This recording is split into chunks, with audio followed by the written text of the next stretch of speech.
And a very pleasant good evening. Welcome to Lamar High School. The Tigers hosting the Cassville Wildcats. Big 8 Conference football here tonight on the Talon Sports Network. Glad to be with you as we move to week number 4 of the season. We are quickly moving through the 2025 schedule. We've already got a third of the regular season in the books, and now we move on to the middle portion of the schedule, and Cassville opening up week number 4 here on the road in Lamar. Glad to be with you here on KQMO 97.7 FM, also CassvilleWebTV.com, and live streaming audio at RadioTalon.com. Also free on the Apple and Google apps, and those Apple and Google phone apps are courtesy of Phone Funeral Home in Cassville.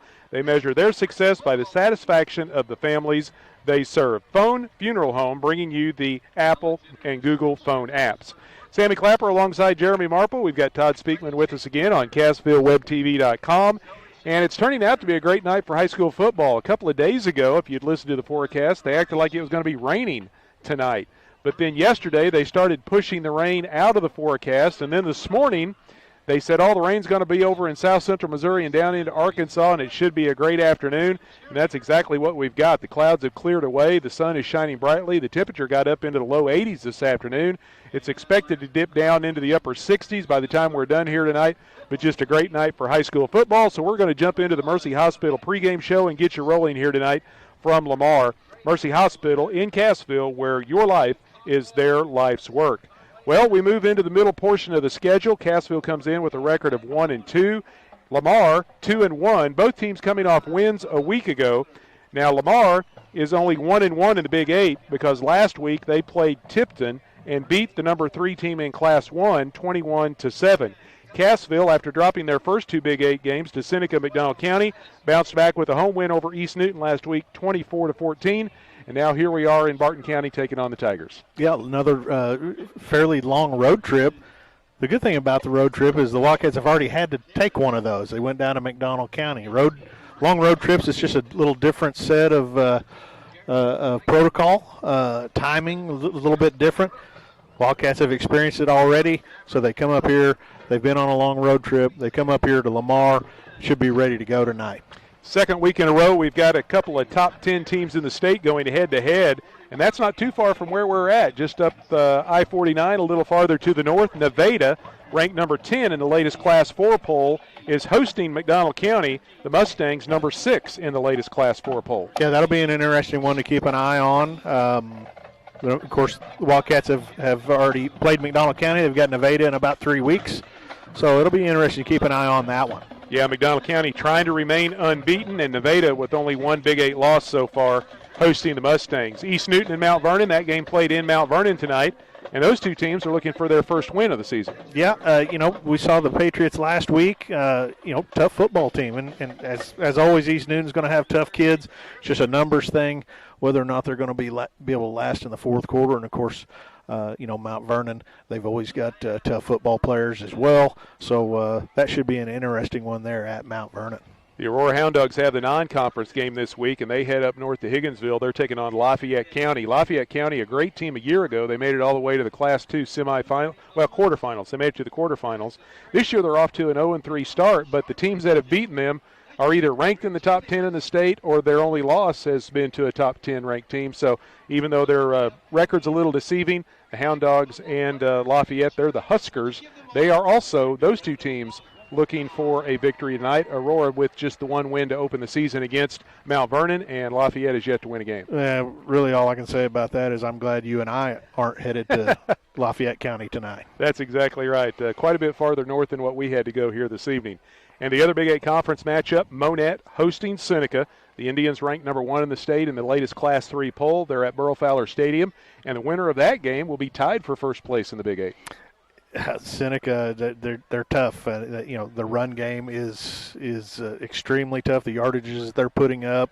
We don't know a lot about Monet's defense. What we know about Monet is the last 3 weeks they've put up a lot of points. So they like to get the football and they like to score in a hurry.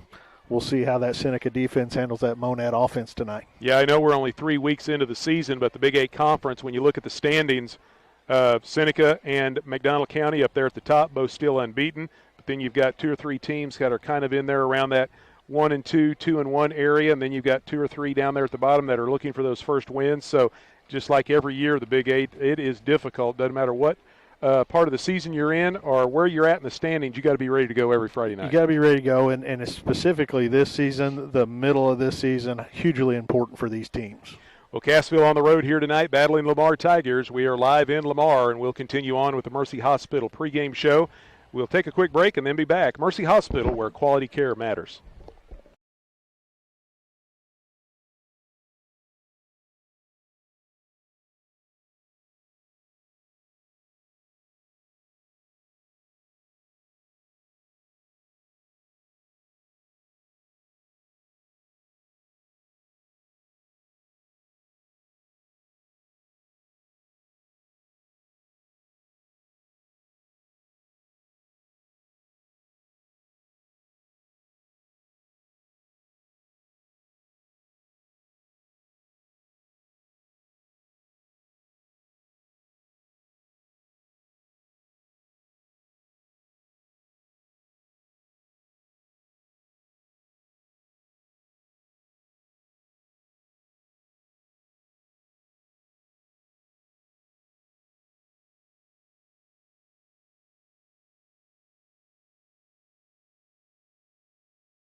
Back in Lamar, the Tigers hosting the Cassville Wildcats here tonight. We continue on with the Mercy Hospital pregame show. Mercy Hospital, where quality care matters. It's time for tonight's field condition report. It's brought to you by Security Insurance Agency of Cassville.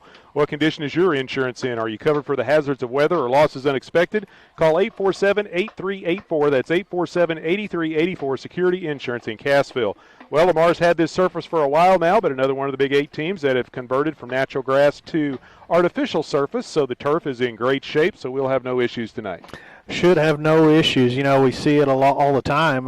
You and I, I'm going to speak for you here. We never got to play on this stuff, so I really don't know what it's like to play on, but it sure looks nice. It does. It is really nice, and they've got a really nice surface here at Lamar High School. Again, tonight's field condition report brought to you by Security Insurance Agency of Cassville. Call 847-8384. It's time now for the national anthem. It's brought to you by Stump Realty and Auction Service. They salute all of those who have fought for the flag. They're locally owned. They specialize in real estate auctions. You can check their website at stumpauctions.com for upcoming sales or contact numbers, and you can get a hold of them for your next auction. Sold them with Stump Realty and Auction Service. They're bringing you the national anthem. We're going to step aside and be back with more of the Mercy Hospital pregame show after this. You're listening to Big 8 Conference Football here on the Talon Network.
Tonight's game is not only a competitive contest between these two schools, it's also an educational experience for the students involved. Because high school activities are about learning life's values, we want to remind everyone to do their part in keeping our hometown sports a positive experience. When you attend your next game, do your part to help rekindle the spirit of citizenship by showing good sportsmanship. You'll be teaching a positive lesson, and you'll be preserving our proud traditions in the state of Missouri.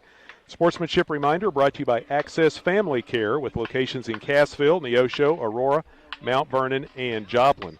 We continue on with the Mercy Hospital pregame show. Mercy Hospital in Cassville, where your life is their life's work.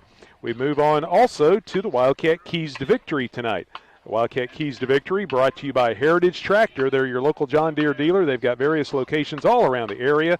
They've got everything from construction and compact utility tractors to mowers and recreational vehicles, and they'll work hard to find the right product for you. Stop by your Heritage Tractor dealer or find them online at heritagetractor.com.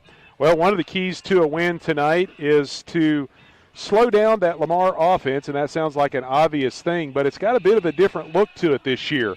Alex Wilkerson and Cooper Hahn, the two guys that have been back and forth at quarterback, running back for the last 3 years, they've started ever since they were sophomores, they are both gone. They graduated last year, so they've got a sophomore quarterback, but still they're throwing the ball a little bit more than they have in the past, but you've got to honor that run attack as well because they always have those big guys up front. Yeah, they've got some size along that offensive line for sure, and that's something that's plagued the Wildcats a little bit, is slowing down the opponent's running game. They're going to have to establish that defensive line of scrimmage tonight, and you're right, slow that run game down somewhat. Kind of go back to what we said in week 1 against Seneca. Lamar's the same type of team. You can't turn the ball over against the Tigers because they love to make those turnovers hurt. Right. Ball security is paramount, and especially when you're on your own end of the football field. You got to take care of it tonight. One thing that they shown in week 1, and they appear to have got that corrected in the next 2 weeks, but McDonald County got down not once but twice to them and was able to fight back. So just like Cassville did against Seneca in week 1, if you get down early, you can't let that get to you. Keep fighting and plugging away because things might suddenly turn your way. Well, look, Cassville, the first 3 weeks of the season, they've gone to halftime tied, all 3 games. So they're no stranger to being locked up in tight games or having to make some things happen. So we'll see what the game plan is when they come out tonight, and hopefully we have a good football game out here. Again, the Wildcat Keys to Victory brought to you by Heritage Tractor, your local John Deere dealer with locations all around the area. It's a great time to buy a tractor. Stop in for great deals and low financing. Find out more by going online, heritagetractor.com. Crowd continues to file in here at Thomas O'Sullivan Stadium, and the sun is slowly working its way down behind that press box, and we'll be glad when it does. Last time you and I were up here and Todd alongside, wind shifted around to the north and it got a little chilly, but tonight we're dealing with 80-degree temperatures and that sun blaring right in our face, and it's plenty warm right now. I didn't even think to bring sunscreen tonight, but here we are outside in the elements. We've got about, I'm going to say, another 12 minutes or so, and that sun will be behind that press box across the field. Cassville comes in 1-2. Lamar is 2-1. They've got back-to-back victories over East Newton and Tipton, and of course they're coming off another state championship, their 10th Class II state title. They won back-to-back in 23 and again last year in 24, and they are number 2 ranked right now in Class II as we head into the middle part of the season. Yeah, we've got a good football team. They've had it going for a long time up here, and still playing good football. Cassville, after that battle with Seneca to open the season, gave them a little confidence, but then they had a setback against McDonald County with a much improved Mustang team, but then bounced back with that comeback win against East Newton to get that first one in the W column, and now they're looking to continue that here on the road. And as you said, the middle portion of the schedule, they've got the road game tonight, but then they go home to play Harrisonville and Mount Vernon, so a chance to pick up some wins here in the middle third. Yeah, and don't forget the Wildcats got the Tigers last year, so they had some success against them last year. Should have some confidence up here. Got some new faces, like you say, offensively for the Tigers, but this coaching staff, they'll have the Wildcats ready to go tonight. Yeah, and Lamar, everybody remembers they won the state championship in Class II, but they lost 4 games, right, all 4 of them during the regular season in the Big 8 Conference, and Cassville was one of those losses. One of the losses, tough conference, as we talk about every year. So you can lose 4 games in the conference and still go on and win a state championship. That's saying something. And, of course, Cassville will always remember, and Wildcat fans the same, and Lamar probably trying to forget that Cassville a few years ago broke that lengthy nation-long winning streak that the Tigers had that was approaching 60 games. Yeah, pretty special night there with the home crowd, and I think that may have gone viral that night, but it's pretty impressive. Again, Cassville on the road here tonight. Both teams have went back into the locker rooms getting ready for tonight's opening kickoff. We'll continue on with the Mercy Hospital pregame show after a quick break and a word from our sponsors. Mercy Hospital, where your life is their life's work. You're listening to Big 8 Conference Football here on the Talon Network.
Sammy Clapper and Jeremy Marple along with Todd Speakman back with you here in Lamar. It's time for the Wildcats starting lineups tonight here in the Mercy Hospital pregame show. The Wildcats starting lineup is brought to you by Fast Trip.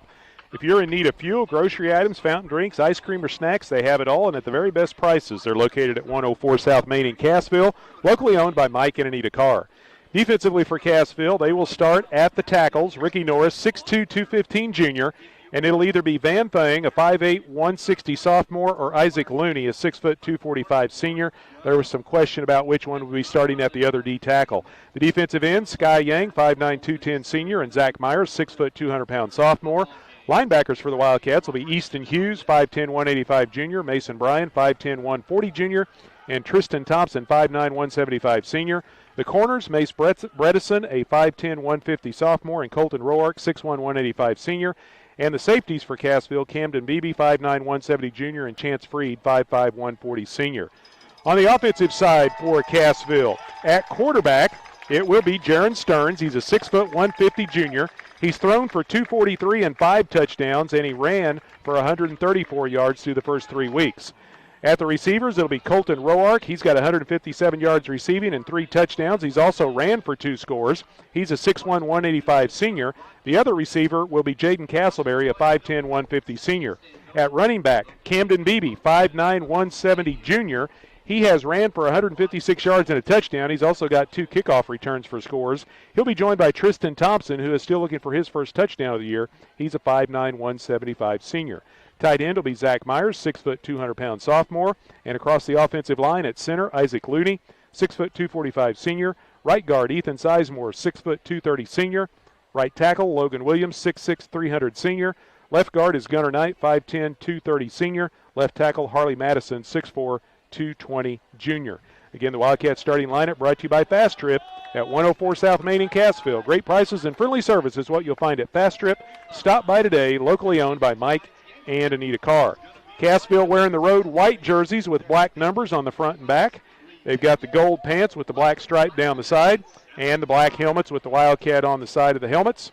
Lamar, all black with red trim. They've got the white numbers on the front and back of their jerseys, but black helmets, black shirts, black pants with the red stripe down the side. Son just about able to get behind that press box, which will make our vantage point and view a lot clearer by the time we get to the opening kickoff. We still got about 4 minutes before the game actually starts. They've got to do the coin toss. Coach Clay Weldy gathering his team captains, Colton Roark, Isaac Looney, Tristan Thompson, along with Sky Yang, and Coach Jared Beshore on the far side is gathering his team captains as well. Of course, Beshore was on the Lamar Tiger teams that got this role started back in 2011. His freshman and sophomore year, they struggled a little bit. They were around the 500 mark, but then his junior and senior year, they ended up with starting that streak of 7 straight championships in a row, and now he's returned to Lamar, his alma mater, and he's guided the Tigers to 3 championships as a head coach. Yep, he just, he understands the program. Sometimes when you replace coaches, and especially coaches like, Coach Bailey, who was here for so long and did such a great job. Sometimes when you replace coaches, it's not a bad idea to maybe bring some new blood in, some new ideas, what have you. But they've got what they've got going on up here. I mean, why change it? And Coach Beshore, he certainly understands it, and he's continued to carry that on. Well, the captains and the coaches, along with the officials, are getting ready for the coin toss. Tonight's coin toss is brought to you by the Clark Center.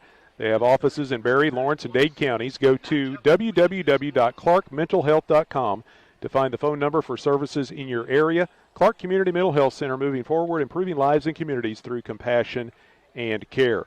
While they are enacting the coin toss, it'll give us a chance to take a quick break and let you hear some more from our sponsors. We'll be back to let you know who won the toss, who's getting the football, and to start tonight's first quarter. You're listening to Big 8 Conference Football here on the Talon Network.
Back with you once again here in Lamar. Cassville has won the toss, and they have deferred their option to the second half, so they will be kicking off to the Tigers to start things off tonight. Cade Williams will be kicking for Cassville. The Wildcat kickoff is brought to you by Lane Stubblefield. From one Wildcat to another, Lane Stubblefield with Reese Nichols Realty wants to be your real estate agent. Find out more online at lane.reesenichols.com. Well, Lamar, a charter member back in 28. Cassville joined the Big 8 in 54. And this, we just heard the PA announcer say here at Thomas O'Sullivan Stadium, is the 72nd meeting between Cassville and Lamar. That's pretty impressive. I didn't realize that it had been that many meetings, but my goodness.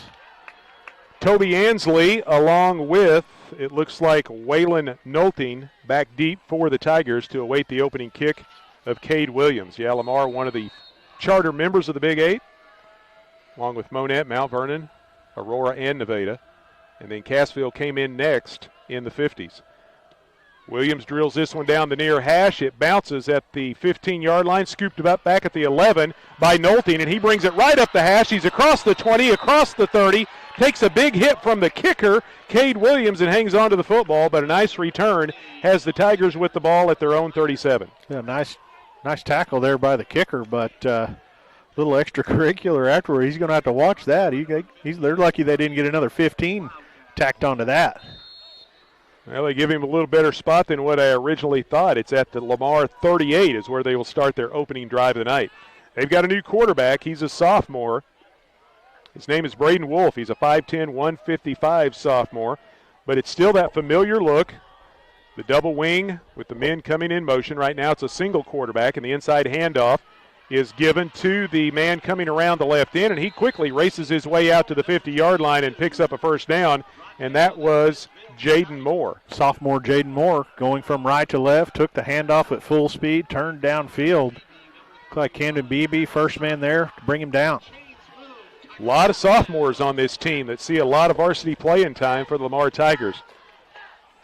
Not only doing well for them this season, but bodes well for the Tiger future as well.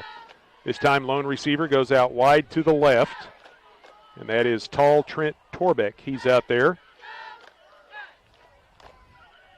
Nolting goes in motion, passes in front of Wolf. They bring the ball back against the grain as they pitch it into the hands of Taryn Williams. He's got the sidelines and quickly races down just shy of the Cassville 30-yard line and picks up another Tiger first down. Yeah, Taryn Williams, 6'4", 205 pounds, coming back against the grain. A lot of misdirection in that backfield.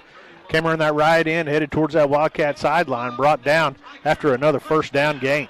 It's a gain of 20, and it's 1st and 10 Tigers at the Cassville 30. Trent Torbeck splits out wide to the left. They bring the big tight end, Dominic Gordon, around to that end as well. Wolf brings the man in motion, and the flag comes out as the handoff goes to Waylon Nolting, but a flag comes out right at the snap of the football, and someone may have moved a little prior to the snap, and that is the case. Penalty against the Tigers will move them back 5 yards. The penalty drawn by Lamar is brought to you by the Rib Steakhouse. They're the area's go-to for the best steaks, barbecue, fish, chicken, and more. They're open Wednesday through Saturday, 3 to 9, with specials every night at the Rib. Yeah, what you see out of this Lamar backfield, again, they've had these big, fast backs in the past. Now they're young, they're sophomores, they're not that big, but the speed is still there. Braden Wolf calls for the snap, hands the ball off to Nolting, gets to the edge, breaks it to the corner, and is dropped down about the 31-yard line. Gets most of the penalty back, but it's going to bring up 2nd down and about 11 as the ball spotted down at the 31-yard line of the Cassville Wildcats. A nice tackle out there by BB, racing across that field, bring him down. So 2nd down and 11 for the Tigers. Tonight's first quarter brought to you by Michael's Hardware, located at 186 Sale Barn Road in Cassville. For your project questions, call Michael's. Friendly folks, serious hardware. They go double wide to the left. They bring it back the opposite direction into the hands of Williams. Williams makes a cutback move, slices his way down inside the 25. They spot it just shy of the 24. It's a gain of about 6.5 yards, and it's going to bring up 3rd down. Yeah, Williams coming in motion from left to right, took the handoff and then turned it up right behind the right guard. was able to knife through that line of scrimmage. Big third down right here. First third down situation of the night, 3rd down and 5 facing the Lamar Tigers. Braden Wolf fakes the handoff to Williams this time. He's going to run it himself. He takes it inside the 20. He's got the sidelines. He's at the 10, cuts back, and is dropped down around the 6 or 7. Picks up a first down for Lamar. Wolf, another sophomore. Again, not a big kid, 5'10", 155 pounds, but he faked the handoff, got around that left edge, made a Wildcat defender miss, brought down by Mason Bryan at the end of the run. Another first down, and Tigers are knocking on the door here. There's a pickup of 17 on 3rd and 5, and it's 1st and goal Lamar at the Cassville 7. 3 minutes gone here in the opening quarter. Lamar has taken the opening kickoff and controlled the football. High snap this time. Wolf keeps it as he fakes the handoff to Williams. Tries the misdirection and sneaks it into the end zone. Touchdown Tigers. Yeah, he just read the defensive end, faked the handoff. Around the left edge he went, took some contact. Strong enough to get across that goal line. And what are the Tigers doing tonight? They're attacking the edges of this Wildcat defense, and that's where we've seen the Wildcat struggle early in this football season. 7 plays, 62 yards, 7-yard touchdown run for Braden Wolf. Gets the Tigers on the board. Now the extra point off of the foot of Chris Juarez, your 6'2", 330-pound lineman. Straight on kicker, and he boots this one up and through. Lamar's kind of had that tradition over the years, finding some big linemen to do their kicking, and Chris Juarez gets the job done. It's 7-0 Lamar with 9:02 left to go in the opening quarter. Yeah, big straight on kicker. High and through the uprights there. Again, tonight's first quarter brought to you by Michael's Hardware. They'll give your to-do list a game plan that's sure to be a winner. Michael's, friendly folks, serious hardware. Check out their selection of fall decorating items and fall mums, as they have plenty of those in stock as well. As now we're in the middle of September. Halloween will be here before we know it, and Thanksgiving right behind that. So the Tigers take 3 minutes to put the first points on the board, and now Cassville will get their chance offensively as Mace Bredesen and Camden Beebe drop back deep for the Wildcats. Beebe with a couple of kick returns for touchdowns already this year, including one last week against East Newton. Patriots had scored midway through the second half to kind of take some momentum away from the Wildcats, but Beebe gave it right back to the black and gold with that 80-plus yard touchdown return. Well, he does a great job in the return game for this Wildcat football team, and he's already got a couple tackles defensively here tonight. Well, we had a big place kicker. We also have a big guy kicking off, Logan Martin, 6'4", 275. You don't want to mess with Lamar's kickers. A line drive kick right down the middle of the field, fielded back at the 9-yard line by Bredesen. Bredesen takes it to the far hash. He's across the 20, out across the 30, breaks a tackle. He's at the 50. It's a foot race. Bredesen is gone. Touchdown, Wildcats. Wildcats have their own sophomore with speed. Mace Bredesen, great job. Took the football in the air, followed a block right up the seam, cut back to midfield, showed his great speed down the middle of this football field. Great play. Third kickoff return for a touchdown for the Wildcats through the first 4 weeks. And that's the first one for Mace Bredesen. 81 yards as he fielded it back at his own 9 and took it to the house. And the Wildcats now an extra point away from tying this one up, as it took them just 20 seconds to score. In to attempt the point after is Preston Driscoll. Had a big field goal last week against the Patriots. Kicks this one low as the snap never really got squared up on the tee. It was a little bit of a low snap, and he tried his best. And when you have a snap that's not perfect, the holder has to really work to keep the timing with himself and the kicker in place, and they just couldn't get back on the same page, and that one's no good. The extra point fails, and the Wildcats trail 7-6. The Wildcat touchdown brought to you by Willis Insurance. They're on the square in Cassville and also in Shell Knob in the Bridgeway Plaza. Willis Insurance, your trusted choice insurance agent. The Wildcat extra point try brought to you by Berry Electric Cooperative. Internet reliability in Berry County is spelled Gobeck. Well, special teams last week contributed a touchdown and a field goal. It's already put a touchdown up on the board here tonight in Lamar. Yep. They're doing a good job, and the failed extra point. Wildcats have been pretty automatic this season with those, and unfortunately the snap wasn't great, and they just weren't able to get it done. Looks like Nolting along with Toby Ansley back deep to return the kick of Cade Williams. The Wildcat kickoff, again, brought to you by Lane Stubblefield with Reese Nichols Realty. He wants to be your real estate agent. You can find out more online at lane.reesenichols.com. Williams drills this one down the near sideline. It's going to be returnable, brought out at the 12 by Nolting. Gets it to the middle of the field, takes on contact at the 25, pushes his way out across the 30, and it's finally brought down at around the 32 or 33. Nice job there, Tristan Thompson. Also, chance free, chance freed on the tackle. They spot him down at the 33-yard line, 1st and 10 Tigers. Well, Wildcat defense hadn't had much time over here on the sideline to talk about what went wrong in the first drive. So we'll see how much they were able to, how much adjustments they were able to make during that kickoff return for the Wildcats. Twin receivers split out wide to the left. They got a slot man that direction as well, and Moore goes in motion that direction. Braden Wolf wanted to run back to the right, away from where all that motion was happening, but a penalty flag is thrown on the far side of the field. And we've got another procedure penalty against Lamar. That penalty against the Tigers, once again, brought to you by the Rib Steakhouse. They're open Wednesday through Saturday, 3 to 9, with specials every night at the Rib. Yeah, Lamar trying to take a man in motion from right to left. Braden Wolf running a little quarterback counter back to the right. Somebody moved a little too early there. So 1st and 15 for the Tigers. The ball moved back to the 28-yard line. Nolting comes through, sets up on the right side. Twin receivers split out wide to the left. Torbeck and Williams. Wolf is going to run to the short side of the field near the Cassville sideline. Takes it back across the 30, back out close to the original line of scrimmage where they started at their own own 33. And that is where they're going to put it down, at the 33, so it's a pickup of 5. Roark able to shed his blocker, come up and make a tackle on that play. Just 4 minutes gone here in the opening quarter. Lamar leads it 7-6. Tigers scoring on their opening drive of the night, and then on the ensuing kickoff, Cassville returned it for a touchdown. Lamar with possession number 2 here in the first quarter.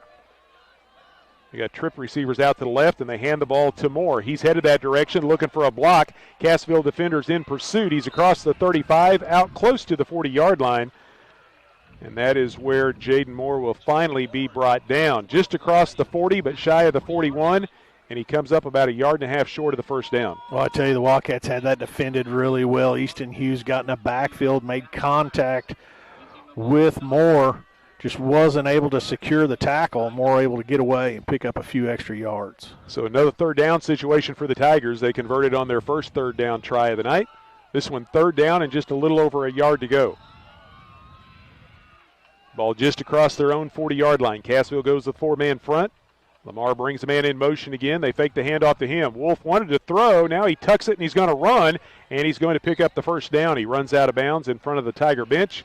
Over on the far side at around the 45-yard line, and he'll move the chains. Good coverage in the secondary there for the Wildcats. Nowhere for Wolf to go with the football. Made a smart play, took off, got what he could. He knew what he needed for the first down. Run out of bounds by Mace Bredesen over on the Tiger sideline. The shadows have now completely covered the field here at Thomas O'Sullivan Stadium, and the lights are slowly starting to take effect. Trent Torbeck comes out all alone wide to the right. This time they put a running back. That's Williams off the left hip of Wolf, but he's going to run the football. Takes it out across the 45 to the 47. It's a short gain on first down. A good job right there by Isaac Looney. Got his arms around the waist, was not letting him go. Mason Bryan also coming in to help out. Well, they give him another little more favorable spot than I originally thought. It's a gain of 3 out to the 38, and it'll bring up 2nd down and 7. Not quite halfway through the opening quarter. Lamar leads 7-6. Tigers with possession of the football. They put Williams in the backfield once again with Wolf and send Torbeck out wide to the right. Now they'll send a man in motion that direction. Handoff goes to Williams, trying to break a tackle, but a Wildcat defender hangs on for dear life and drags him down before he can get to the 50-yard line. Well, that's a great job there by Tristan Thompson. Came scraping right down that line of scrimmage. Got a hold of the leg of Taryn Williams, not letting him go. Great play to shed that block, get down that line of scrimmage and make a tackle. It's a gain of only 1, and it'll bring up 3rd down and 6. So Cassville's defense will try to stop that string of Lamar converting third downs. They've converted their first 2 tries of the night. But they have still yet to cross the 50-yard line. They ran 6 plays, and they're still on their side of midfield. 3rd and 1 from the Tiger 49, and now a little slow with the play, and the play clock is winding down, and Coach Beshore calls a timeout. Stops the clock with 5:36 left to go here in the first quarter. Lamar leading 7-6. Timeout on the field is brought to you by Security Bank of Southwest Missouri. If you want mobile banking, ATMs, multiple branches, and all types of loans, and still be able to go into the lobby and see your personal banker, you just described Security Bank. Take time out to look at Security Bank, member FDIC. Well, Lamar tried a hard count right there to pick up an easy 5. The Wildcats didn't bite, so they burned the timeout to talk about this. 3rd down at midfield, actually in a yard into their own territory. Wildcats have got to find a way to get these offenses off the field on 3rd down. Yeah, because the thing about Lamar, and we remember this 2 years ago when we were up here, they just refused to punt. Even on 4th down, unless they were inside their own 20-yard line, they were going for it. So you'd think out here at midfield, even if they don't convert on this, they're probably going to give it a shot. But this is a different team from a year ago, so we'll see what Coach Beshore has to do. A lot of that's just confidence in your offense to make a play, right? So they've certainly had that. Yeah, they never lack for confidence, that's for sure. So here we go, 3rd down and 6. Torbeck comes wide to the right. Looks like Nolting is split out wide to the left. Wolf all alone in the backfield. They got Taryn Williams lined up in the slot over on the left side. Officials taking a little time getting the ball reset, making sure the play clock gets put into motion, which they're still looking at. Both defense and offense now just kind of standing around looking at each other. Looks like I don't know if it's a play clock or a game clock. Yeah, they're adjusting the game clock. They're going to put 3 seconds back onto the game clock. There they go. Now they got it fixed. So now we're ready to go once again.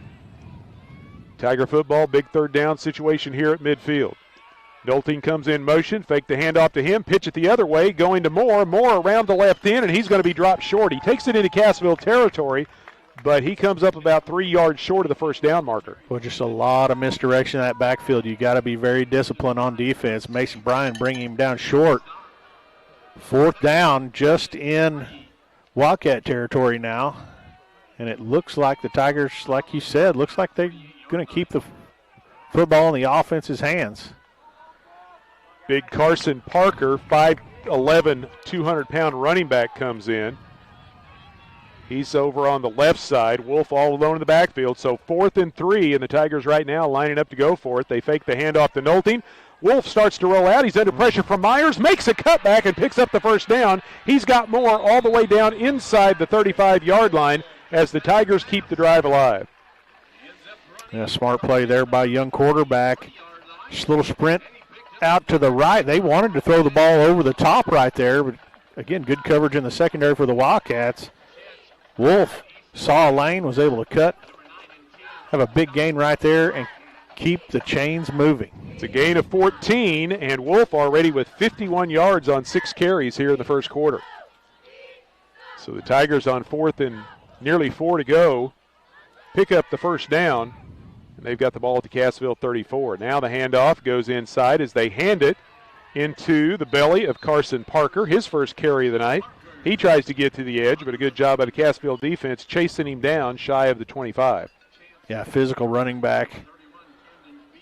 Carson Parker taking that football, going around the right edge. Camden Beebe bringing him down, but not after about an 8-yard gain there. Yeah, and you and I talk about that all the time. If you can pick up 5 or more yards on 1st down, coaches will be happy most of the night, and he just gained 8. Yeah, success on 1st down will take you a long way.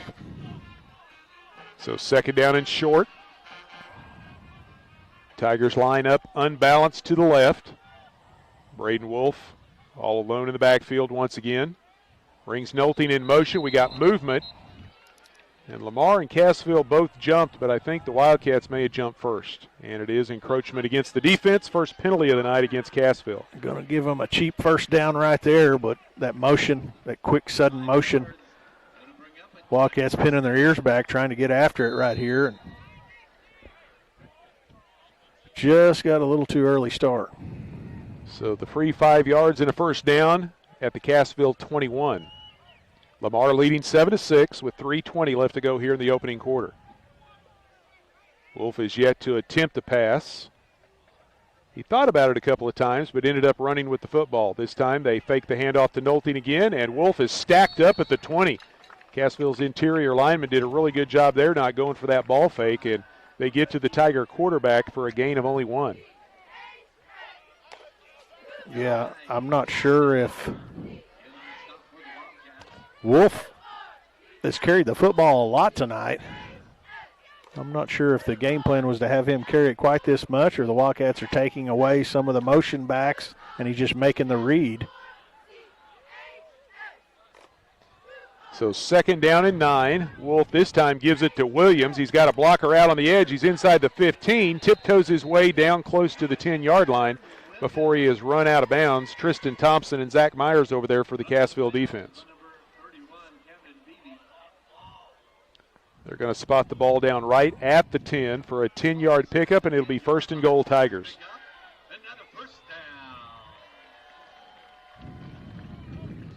Lamar leading 7-6 with 2:20 left to go here in the opening quarter, and the Tigers knocking on the door.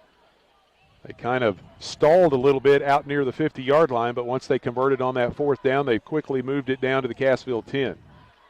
Wolf this time hands the ball to Jaden Moore, and he's trying to get to the outside, and he's got the corner. One man to beat, dives towards the pylon. He's going to be driven out of bounds over there by Camden Beebe, but he takes it all the way down to about the 2, maybe the 1.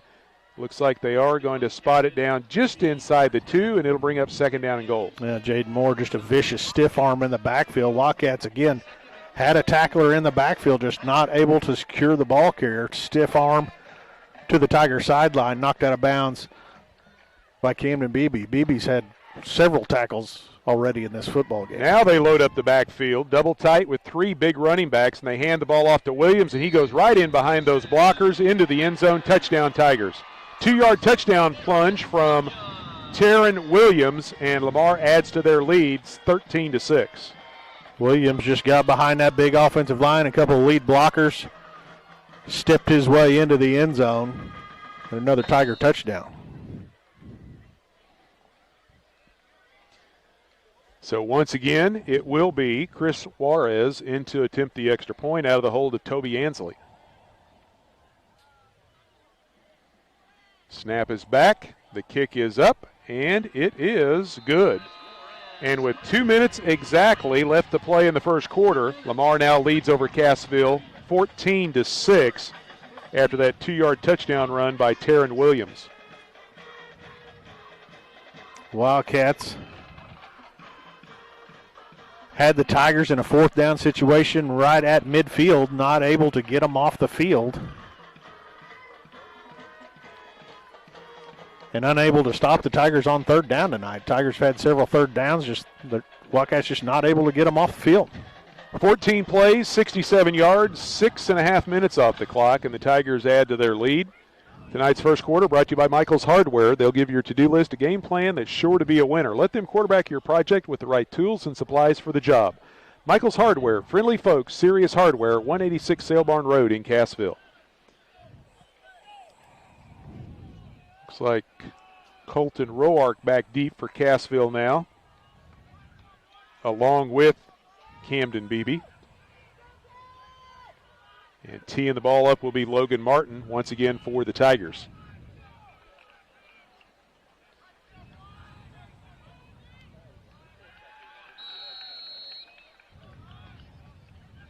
Martin gets the whistle, approaches the football, and puts it in the air. This time a bounder down the middle of the field. Goes off a Cassville player inside the 35-yard line, squirts forward, and there's a scramble for it.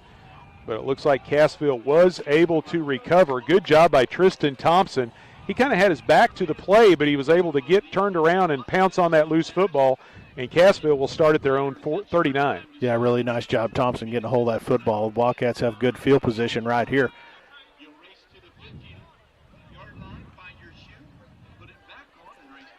So the Wildcat offense on the field for the first time tonight. They've got 6 points, but that was on a kickoff return, and now Jaron Stearns will bring his team up to the line of scrimmage. Late substitution coming in. That is Travis Moore, the big tight end, bringing the play in. They break the huddle. Up to the line of scrimmage they come. Stearns hands the ball off into the hands of Mason Bryan, and a penalty flag flies. I neglected to look at the play clock. Don't know whether they didn't get the snap off in time or maybe somebody moved. And it is going to be offsides against Cassville. That'll back them up to the 34, and it'll bring up first down and 15. Yeah, the play seemed doomed from the get-go. That personnel running on the field at the end, play clock running down. They try to hustle up and snap it.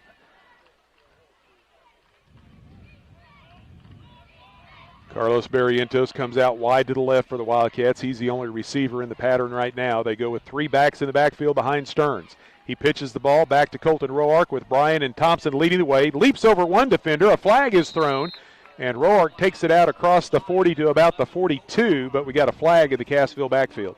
Flag back behind the play. And it is a holding penalty called against the Wildcats. Wow. That is thrown at the 36. So it's a pickup of 2 for Roark, and then they'll mark off the 10 yards from there.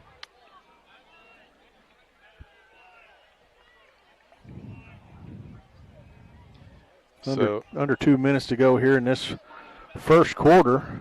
Wildcats moving in the wrong direction here. The ball back inside the 25-yard line right now.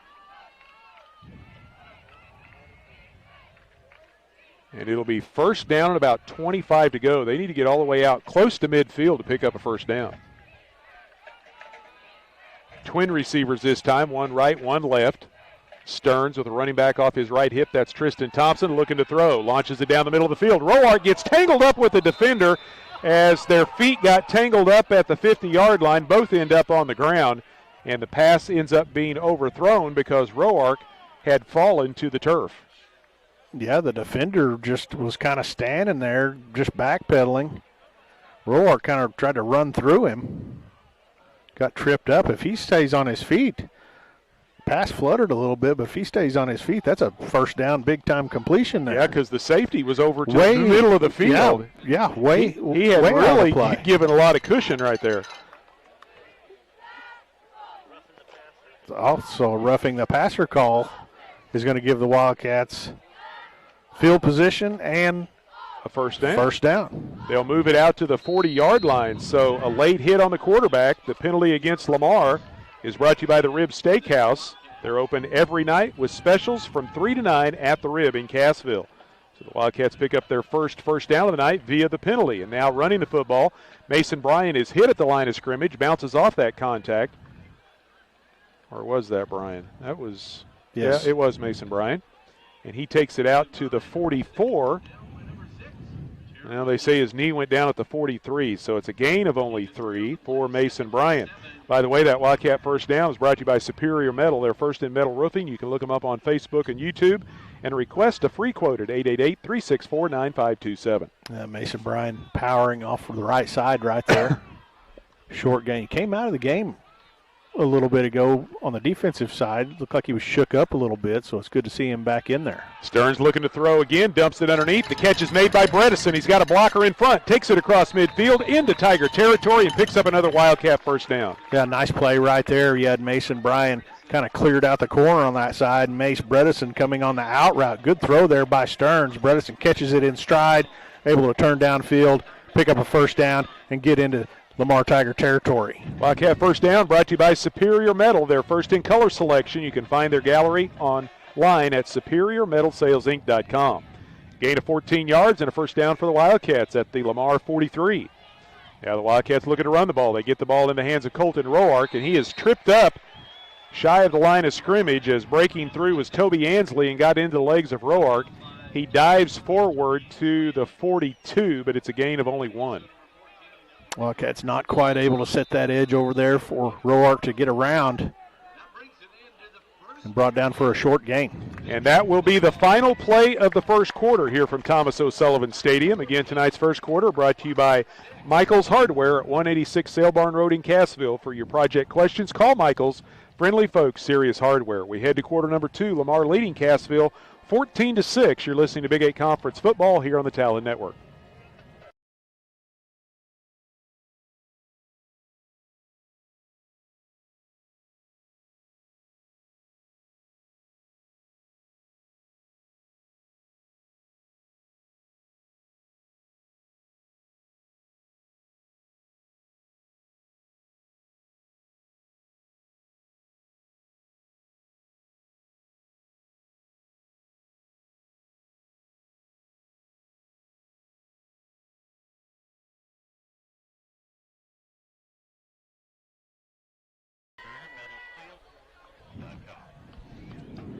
Sammy Clapper and Jeremy Marple back with you here in Lamar. We switch sides of the 50-yard line and get ready for quarter number 2. Tonight's second quarter brought to you by Roark Diesel. They provide Cassville and surrounding area with a huge selection of diesel performance products. Give them a call at 847-6560 or find them online at roarkdiesel.com. Cassville second down and 9 from the Lamar 42-yard line. Stearns looking to throw. He's got Roark down the middle of the field. He makes the catch at the 15. Touchdown, Cassville. A great little play call right there. Stearns starts out under center, then the Wildcats shift to shotgun and 4 wide. Roark runs a deep post. Really nice throw by Stearns there. Laid it out there. Roark had gotten behind the secondary, makes the catch, races his way into the end zone. Great play right there, and it looks like the Wildcats are going to try to get that point back, go for 2 right here. Really nice touch on that pass. Put it right over the helmet of the defender and into the hands of Colton Roark. A 42-yard touchdown pass from Jaron Stearns to Colton Roark gets the Wildcats back on the board. Now they're going to try for the 2-point conversion. Stearns is looking to the slant. He throws to Barrientos, and the pass is broken up. No good. Barrientos had the football, but he could not secure it before it touched the ground, and now a flag is thrown after the play is over. I got a sneaky suspicion and a bad feeling that this might be against Barrientos, and if it is, I think Barrientos. He tossed the football to the official, and the official wasn't looking, and it bounced off of him. And I think he felt like he was maybe wrapped up before the ball got to him. A little frustration. He may have been voicing some displeasure with the non-call in the end zone, and then he tossed the football at the official, and so we've got an unsportsmanlike against Cassville that will, I'm assuming, be assessed after the kickoff. But Cassville does strike to pull to within 2. 8 plays, 61 yards. Took just a little over 2 minutes off the clock. The final 42 yards on the pass from Stearns to Roark.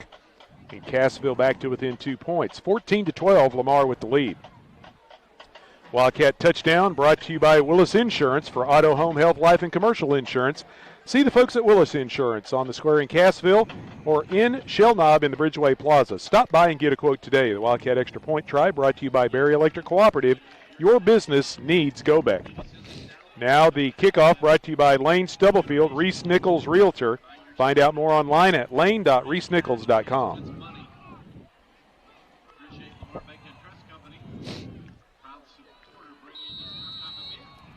So Cade Williams will kick it off, and he'll be kicking off from his own 25 after the 15-yard penalty. Pooches this one up in the air. It bounces at the 38, scooped up by Nolting, and Nolting with a head of steam takes it across the 50 into Cassville territory all the way down to the Wildcat 45. And correction, that was not Nolting, that was Toby Ansley. Yeah, that penalty didn't help things out, and short kick. Tigers going to start in Wildcat territory right here. Early on here in the second quarter, tonight's second quarter brought to you by Roark Diesel. They're located just north of Cassville on Highway 37. They're the leader in the region for diesel performance. Give them a call at 847-6560. First and 10 Tigers at the Cassville 45. Lamar leading 14-12. Braden Wolf brings the man in motion. He stops and goes back. Wolf's going to run that way, the short side of the field. Stops and waits for a block and then is hammered. Big hit put on over there. Good contact made by Easton Hughes, and a flag comes out after the play. And it's going to go against the Tigers, but Hughes put a shot on Wolf to bring him down. And I didn't see I don't know if that was a holding call. It was a loss on the play of 1. And the flag thrown right where the play ended up. They're going to mark it off from there, and they are going 10 yards. So holding call against the Tigers. Penalty flag drawn by Lamar is brought to you by the Rib Steakhouse. They've got the best steaks, barbecue, fish, chicken, and more. Wednesday through Saturday, 3 to 9, with specials every night at the Rib. So they move the ball all the way back to the Lamar 44-yard line, and here goes Wolf, and he's got a head of steam. Another flag comes out, trailing the play as Wolf takes it back close to the original line of scrimmage at the Cassville 45. Boy, Wolf gets to full speed pretty quick, doesn't he? Just taking it, fakes the handoff, around the right side he goes. And a holding call may explain the big hole on that side over there. And the Tigers, again, now they're not helping themselves out any. Both of these offenses been penalized, working behind the chains tonight. Another holding call against Lamar. That penalty drawn by the Tigers, brought to you by the Rib Steakhouse. Wednesday through Saturday, 3 to 9 is where you'll find the specials every night at the Rib. Great steaks, barbecue, fish, chicken, and more, all at the Rib Steakhouse in Cassville. Well, it's taken forever to get through the first minute of the second quarter. We're still 11-19 left to go in the first half. Nolting goes in motion. Wolf throws underneath. The catch is made by Torbeck out at the 44-yard line, and he is dropped at the 45 after a gain of looks like 8 yards. Van Thang there to bring him down on the play. Just a little slant route coming from over near the Wildcat sideline across the field. Good throw, good catch. Pick up some of that yardage back. Actually, they put the ball just across the 45, but shy of the 46. So a pickup of about 8.5, 9 yards. Second down and long. They've got to get all the way to the Cassville 35 to pick up a first down. Wolf going to run the football on second down and long and takes it out to midfield, and it'll bring up third down. Another good tackle. Easton Hughes right there slicing through that line of scrimmage, able to get Wolf around the waist and bring him down. Third and long here for the Lamar Tigers. Well, Lamar is 2 for 3 on third down conversion tries so far here in the first half. And the one time they failed, they then picked up the first down on going forward on fourth. But this one's third down at about 17. Play clock running down to 5 here. They quickly get up to the line of scrimmage, and it looks like Lamar's going to have to burn a timeout as the play clock was down to 2 seconds. Timeout on the field, once again brought to you by Security Bank of Southwest Missouri. They have locations in Cassville, Wheaton, and Exeter. Everyone has debit cards, ATMs, and mobile banking, but at Security Bank, you sit across from a neighbor and a decision maker. Security Bank with all the newest banking features with the same hometown service. Security Bank of Exeter, Cassville, and Wheaton, member FDIC. 14-12, Lamar with the lead. 9:54 left to go here in the first half. Well, this Cassville defense has got to take advantage of what the Tigers are trying to give them right here. 2 big penalties, put them way behind the chains. Now you've got a third and about 17 out here. The ball in Tiger territory at the 49. This Wildcat defense needs to come up with a big play, get their offense back on the field. Again, tonight's second quarter brought to you by Roark Diesel. They specialize in diesel performance. They're located just north of Cassville on Highway 37. You can also find them online at roarkdiesel.com or give them a call, 847-6560.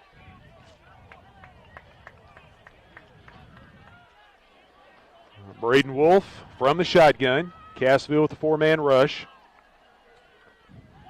Wolf steps up in the pocket. Now he's going to run. A little quarterback draw, and good job by Cassville's defense. Drops him for a pickup of only a yard, and it's going to bring up fourth down at about 16. Yeah, Tristan Thompson, great job. Kept his eyes on the quarterback, read the draw, came up right at the line of scrimmage and brought him down. Really nice job there by Thompson. So Lamar, you would expect maybe going to go for it again, or are they? Torbeck drops back. He's not back real deep right now. Now he's going to drop back, so we may be seeing a punt. It's been a while since we've seen Lamar punt the football, and they are going to kick it away. Torbeck angles this one away from Mason Bryan, and it rolls out of bounds down around the 10. The forced punt by the Tigers is brought to you by Four State Dental Care. They're building beautiful smiles in Southwest Missouri with 3 locations to better serve the area. They also have in-house insurance and benefit plans to help ensure your smile will be beautiful at an affordable price. Four State Dental Care. Well, the Wildcats going to have it at their own 11. 9 minutes and 11 seconds to go here in the half. They've had some success moving the football offensively. Got a couple touchdowns on the board. They've got a long way to go right here. So a 39-yard kick, no return. And the Wildcats with possession of the football inside their own 15.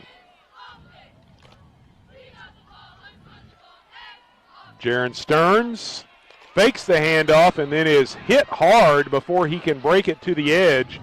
And it's going to be a loss back at the 9. Yeah, Stearns trying to read that defensive end. He actually pulled the football out of the fullback's belly and probably wishes he had that snap back because there was nowhere to go on the play. Too many black shirts on the defensive side that time for Lamar. 2nd down and 11 now for Cassville inside their own 10. Twin receivers come out wide to the right side, and they've got a lone man split out wide to the left. I formation behind Stearns, pitches the ball back to the tailback. That's Beebe. Beebe trying to get to the outside, turn it up at the hash, and the Tiger defense strings him out and chases him down for a short gain of only about 3 yards. Looks like Beebe may have been able to get back to the original line of scrimmage right there. A little toss sweep to the wide side of the field. Beebe trying to head over there, that Tiger sideline.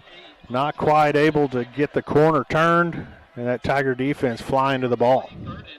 So it will bring up 3rd down and 9 to go. The ball just inside the Cassville 12. Lamar trying to swap the field position here and force Cassville to punt deep in their own territory. Snap goes to Stearns. He tries to quarterback draw, brings it across the 15, breaks the tackle out to the 20, and he may have picked up a 1st down. We'll see where they spot the football. Well, nice play call right there. Just a quarterback draw. Stearns going to be very close. We'll see what the spot is here. But he weaved his way through some tacklers. And they still haven't. Looks like they're going to measure this. They've got it at the 21 for a pickup of 9, and they, I think, are going to bring the chains on. This is going to be our first down measurement of the year. I think that's right. 4 weeks in. Can you believe that? And that 1st down measurement is brought to you by MetaPlansPlus.com. Eric Seifert, your local trusted licensed insurance agent for Medicare health insurance plans, dental plans, and more. MetaPlansPlus.com is the place to go for more information. They stretch him out, set him down, and it's 1st down Cassville. The Wildcats' 1st down brought to you by Superior Metal Sales. They're first in custom ag buildings. You can check out their Facebook or YouTube and then call for a free quote at 888-364-9527.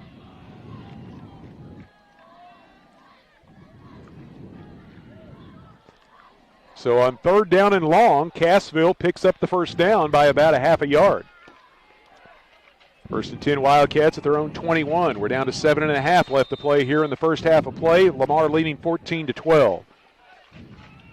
Cassville gets out of a hole somewhat, trying to move the ball from the far hash, and guess what? More penalty flags.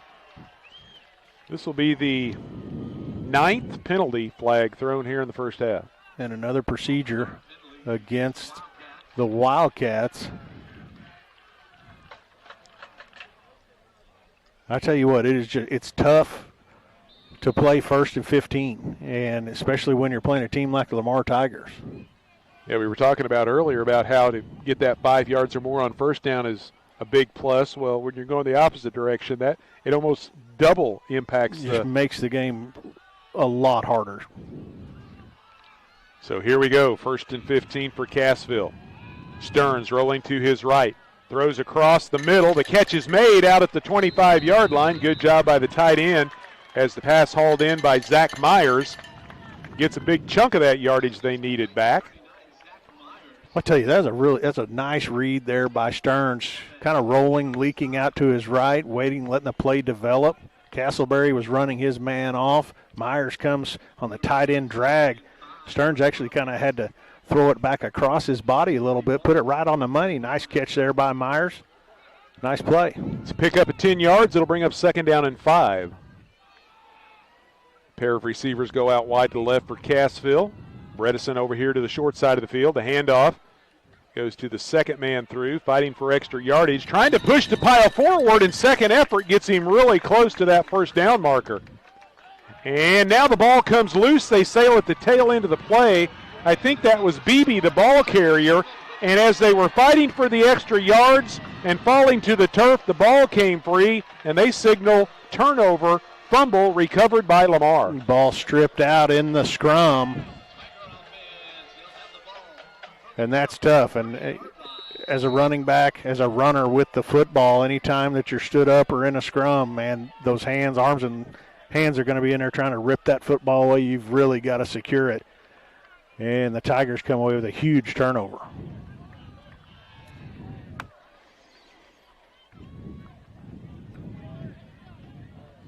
So the Tigers take over at the Cassville 30, Lamar leading 14-12.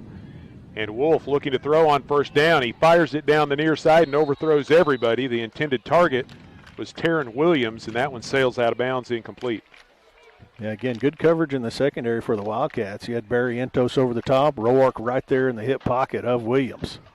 And what makes that turnover hurt even more, it looked like, and we're kind of in a funny angle here, that he may have had enough yardage for the first down. If not, he was going to be really, really close. Right at it. Got a good push. The linemen, everyone were driving forward. And as far as we were concerned, it was going to be a first down. Unfortunately, it's a first down the other way. So 2nd down and 10 after the incomplete pass by the Tigers. Braden Wolf this time gives the inside handoff to Moore. Jaden Moore hit behind the line of scrimmage and then driven back. Making first contact there for Cassville was Van Thang, and then a couple of other Cassville defenders come in to help him out. They're going to spot it down at the 30 for no pickup, and it'll bring up 3rd and 10. Well, great pursuit that time. Van Thang there to slow the ball carrier down, and then the Wildcat defense flying in there to stop the runner. Really nice job defensively. So after going 2 for 2 on their first 2 third down conversion tries, they have now been 0 for 2 on their last 2 attempts. This will be the 5th third down conversion attempt for the Tigers here in the first half. They lead by 2 with 5.5 left to go before halftime. Williams goes in motion. The pass goes down the line of scrimmage to the big receiver. Makes a man miss, and he's got the edge. Takes it inside the 20 down to the 15, and he will move the chains. Well, I tell you, another situation where the Wildcats had a defender in the backfield just not able to make the play. It turns into a big gain right there. That has happened 4 or 5 times tonight. The Wildcats have been in position to make big plays. They just haven't been able to do it. It's a pickup of 14 yards. It's 1st and 10 Tigers at the Cassville 16. Torbeck all alone way out wide to the left. Wolf is going to run to the short side of the field, makes a cutback and slices his way down to about the 10-yard line, picks up about 5 or 6 yards.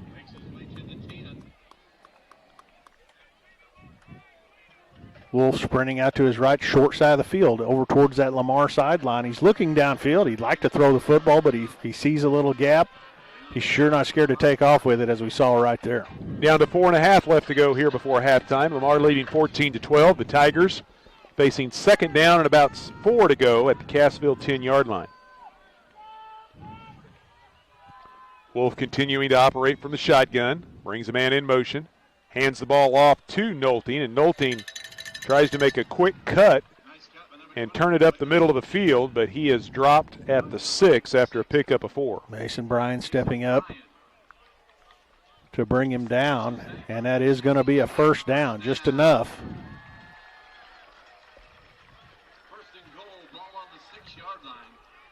So 1st and goal Lamar at the Cassville 6. We're under 4 minutes left to go here in the first half. Tigers with a 2-point lead, once again knocking on the door. They go back to the full house backfield this time, bring everyone in tight. 3 running backs behind Wolf. Handoff goes to the last man, that's Williams, and with 2 blockers leading the way, he takes it in for the touchdown. Big hole opened up over there on the right side. Williams, again, just following that block, stepping across that goal line.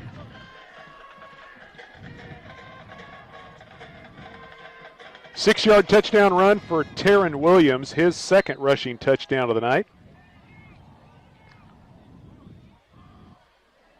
And Chris Juarez will be in to attempt the point after once again. Straight on offensive lineman. Boots it through, and it's line drive, but it splits the uprights, and the Tigers lead 21-12 with 3:50 left to go before the half. 6 plays, 30 yards after the Cassville turnover. It took the Tigers 2.5 minutes to punch it in, and they have added to their lead. First time tonight that we've had a 2-possession lead by either team. Yeah, frustrating turn of events for the Wildcats, moving the football. Unfortunate turnover in a scrum at the end of a play. And the Tigers take advantage, go 30 yards and score. Just under 4 minutes to go here. The Wildcats will get it back.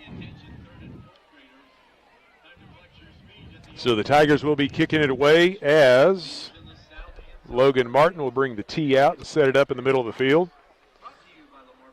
Colton Roark and Camden Beebe drop back deep for Cassville to return the kick.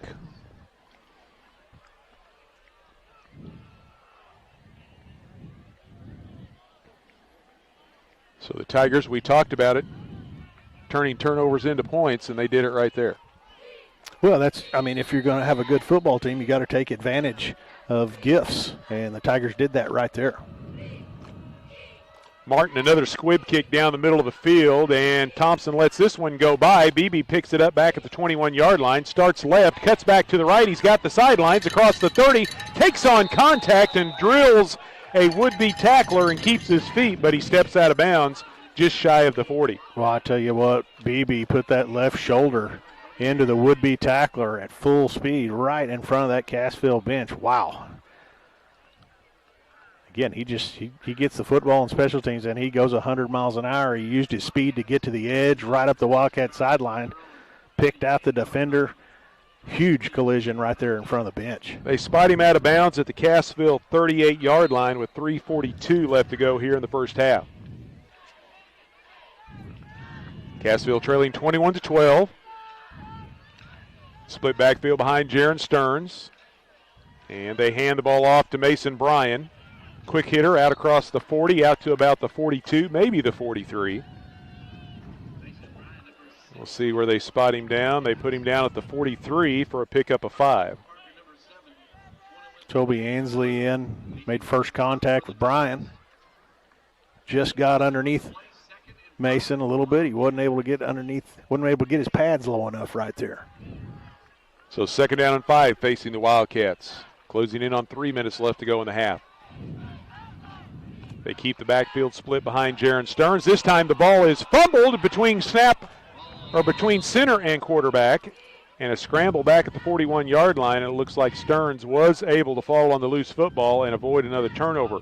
Ball came free as the quarterback trying to get the snap from center, and Stearns gets up a little gingerly. Somebody may have fell on him a little awkwardly going after that loose football. Yeah, just took the snap and just tried to make a quick move, and the ball slipped out. Easton Hughes right there beside him, but Stearns ultimately came up with the football. So that'll bring up 3rd down now and nearly 7 to go. Stearns wants to throw this time. Pump fake. Now he's looking deep. He's got Roark one-on-one. Roark up in the air. Comes down with the football at the Lamar 26-yard line for a big first down. Yeah, nice job. A lot of kind of hand fighting. Looked like maybe Lamar defender had a handful of jersey, but Roark showing that strength, going up high, pointing the football, and coming down with it. Huge gain right there. All the way down to the 25-yard line. It's a gain of 34 yards on the pass completion and a big first down picked up by the Wildcats. Wildcat first down.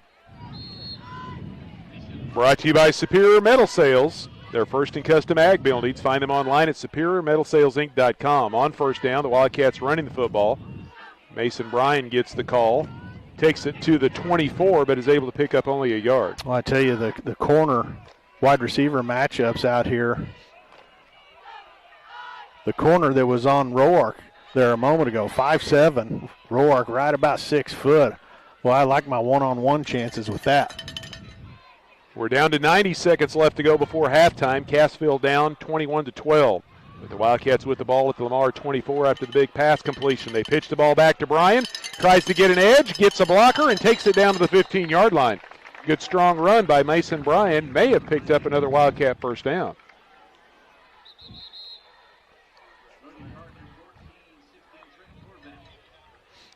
Looks like they spot him down at the 16 for a gain of 8. And Cassville calls a timeout. Wildcats facing 3rd down and 1. Wildcat first down brought to you by Security Bank. Any bank can cash checks, accept deposits, and make loans, but at Security Bank, you sit across from a decision maker, and all of the decisions are processed by their local bank staff in a prompt, fair, and professional manner. Security Bank, member FDIC. Well, nice run there by Mason Bryan. Toss sweep headed around that right side. Able to break a couple of tackles. Took a shot at the end of the run right there. Hung onto the football. 3rd and short here. Just over a minute to go to halftime.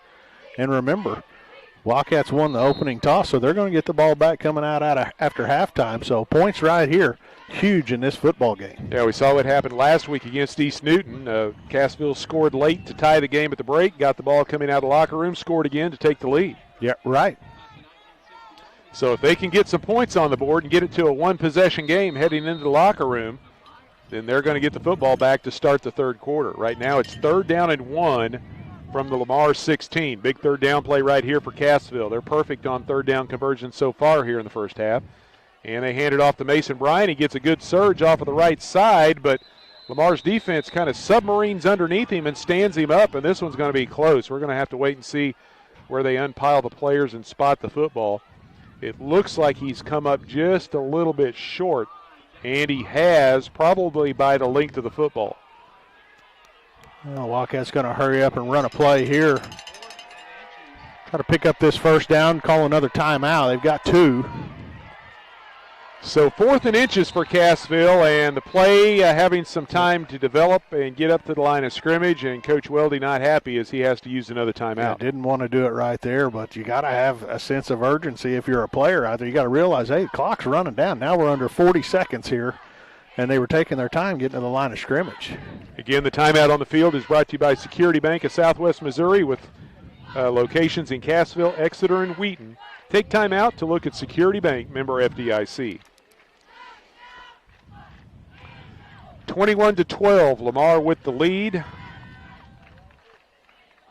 And less than 40 seconds left to go before halftime. Tonight's 2nd quarter brought to you by Roark Diesel, just north of Cassville on Highway 37, also online at roarkdiesel.com. Since 2006, they've been providing Cassville and the surrounding area with a huge selection of diesel performance products. Give them a call at 847-6560. Right here, if you're offensive lineman for the Wildcats, you got to fire off low. You got to create some movement along that offensive line and pick up this 1st down. Short yardage here. So Cassville going for it on 4th and inches. They've got the full house backfield behind Stearns, and he gives the ball to the last man through. Good surge over right tackle, and the ball carrier dives ahead. I think that was Mason Bryan. You got to get up. He does pick up the 1st down. They call 2 plays in the huddle right there, so you got to get up and get your 2nd play run right here. So the Wildcats move the chains. They go back to the full house backfield, pitch it back to Roark. Bryan trying to get a kick-out block. Roark trying to get to the edge, and he takes it down to the 5 and is run out of bounds, and that'll stop the clock. Well, nice job getting out of bounds there to stop the clock. Save that last time out. But a toss sweep to the wide side of the field. Roark racing all the way to the Lamar sideline. Able to get out of bounds. The Wildcats going to have the football at the 4-yard line. 19 seconds remaining here. And it's 1st and goal. The 1st down brought to you by Superior Metal. They're first in commercial and farm buildings. Call for a free quote at 888-364-9527. Roark's going to draw a lot of attention here, but you've got Barrientos one-on-one out here. Stearns looking that direction. Now he rolls to his right, fires back underneath, and the pass is intercepted as he tried to go underneath to the tight end. And Trent Torbeck steps in the passing lane and picks it off. Yeah, tough play, and that's a lesson learned. First-year starting quarterback there. When you look and throw back against the grain, a lot of times it doesn't turn out very good. And he tried to go back, tried to check down 2 receivers back to Myers running that tight end drag. And the route was just jumped there in the end zone. That's just a good play defensively, but watching film on that, that's a lesson. You don't throw back across the field when you're flowing one way or the other. That's tough. And Lamar will simply take a knee and send us to halftime as they head to the locker room here in Lamar. The Lamar Tigers leading the Cassville Wildcats 21-12. We'll step aside and be back with the halftime show. You're listening to Big 8 Conference Football here on the Talon Sports Network.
The score of any athletic event is generally forgotten over time, but the actions of players, coaches, and spectators leave lasting impressions. The next time you attend a high school game, think of how history will remember you. Choose good sportsmanship and help rekindle the spirit of citizenship.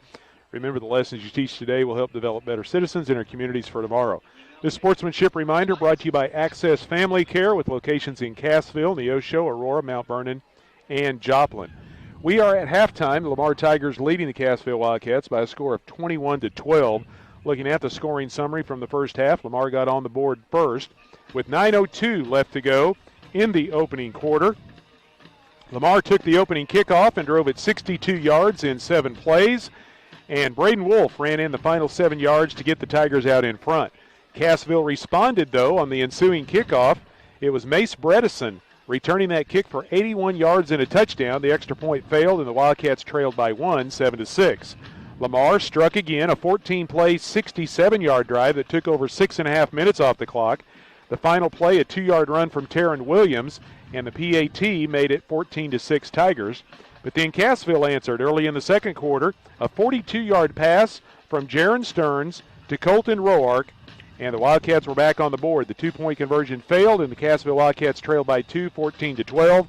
And then Lamar struck last in the first half after a Cassville turnover. It took the Tigers just 6 plays to cover the 30 yards into the end zone. The final 6 yards from Taryn Williams, his second touchdown of the night. And the PAT made it 21-12 Tigers, and that's where we stand here at the break. Yeah, kind of just it's a frustrating first half for the simple fact that Cassville's playing right with the Tigers.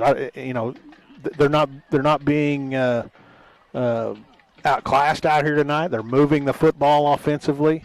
The couple turnovers are getting ready to score right before halftime. You have the interception in the end zone, turn the football over, give the Tigers a short field. You're down 9 points here, 8 points, and you just feel like, gosh, the penalties and those 2 turnovers are just killed. They're self-inflicted, I guess is what I'm saying. They're self-inflicted mistakes in the first half, and they're down 8 on the road at Lamar. They get that stuff cleaned up. They're right in this football game. You just got to stop shooting your toes off out there. Yeah, in the first quarter, both teams were doing it to themselves with the penalties, but then the second quarter, the turnovers happened, and Lamar was able to take advantage of those, and they had the lead here at halftime. Other scores around the area as we look at the Jimmy Mitchell Motors area scoreboard. Jimmy Mitchell Motors in downtown Aurora. Find out more by visiting them online. A great selection of new and used vehicles at jimmymitchell.com. They're located at 555 South Elliott Avenue in Aurora. Big 8 battle in Monet. Seneca leading the Cubs 32-16 late in the first half. McDonald County at Nevada. It's the Mustangs. Last score we got was late in the first quarter, 7-6 McDonald County over Nevada. And the only other score we have right now is down in Arkansas, Marionville taking on Southside out of Batesville. And Southside leads the Comets 7-0, and that was a first quarter score as well. So some of the scores coming in a little slow tonight. Hopefully they'll be catching up as we go along through the second half. But that's your Jimmy Mitchell Motors area scoreboard. Jimmy Mitchell Motors, your Ford dealer in Aurora, Missouri. Find out more at Jimmy Mitchell. That's Jimmy, MICHEL.com.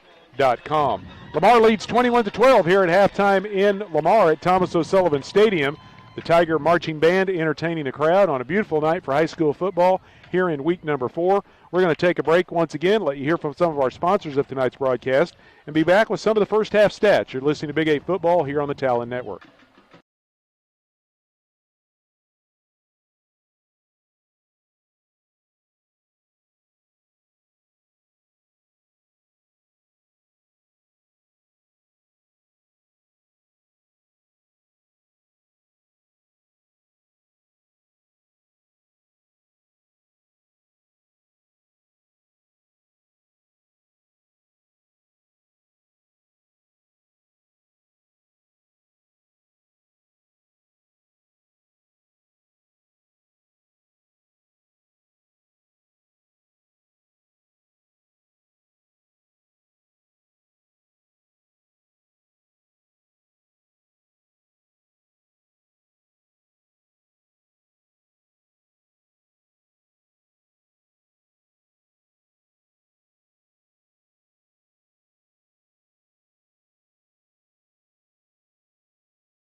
Back with you once again at Thomas O'Sullivan Stadium in Lamar, Missouri. We are at halftime. Lamar Tigers lead the Cassville Wildcats 21-12.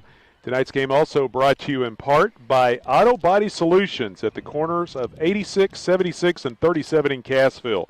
From dings and dents to oh dear, a major collision auto repair store. They'll treat you like family and get you back on the road, so stop by and see Duel and the gang at Auto Body Solutions in Cassville.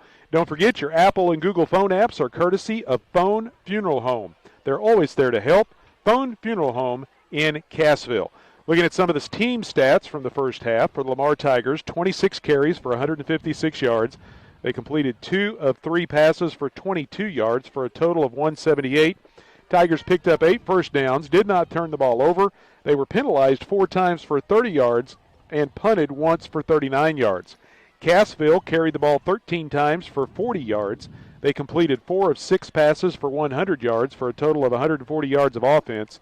7 first downs for the Wildcats, but 2 turnovers, 1 interception, 1 lost fumble. Cassville also penalized 5 times for 40 yards, and they did not punt the ball in the first half. Individual numbers, Lamar being led by their quarterback, Braden Wolf, unofficially 64 yards on 12 carries. Jaden Moore's got 30 yards on 5 carries. And Taryn Williams, 46 yards on 6 carries and 2 touchdowns. Williams also has a catch for 14 yards, and Trent Torbeck has 1 catch for 8 yards. For Cassville, it was Mason Bryan, the leading ball carrier, 19 yards on 6 carries. Colton Roark has 13 yards on 3 carries. Camden Beebe with 3 yards rushing, and Jaron Stearns with 5. And Colton Roark with 2 catches for 76 yards. He also has a touchdown, and Mace Bredesen, 1 catch for 14 yards. Zach Myers, 1 catch for 10 yards for the Wildcats. Mace Bredesen also 81-yard kickoff return in this one. So scoring from a little bit everywhere.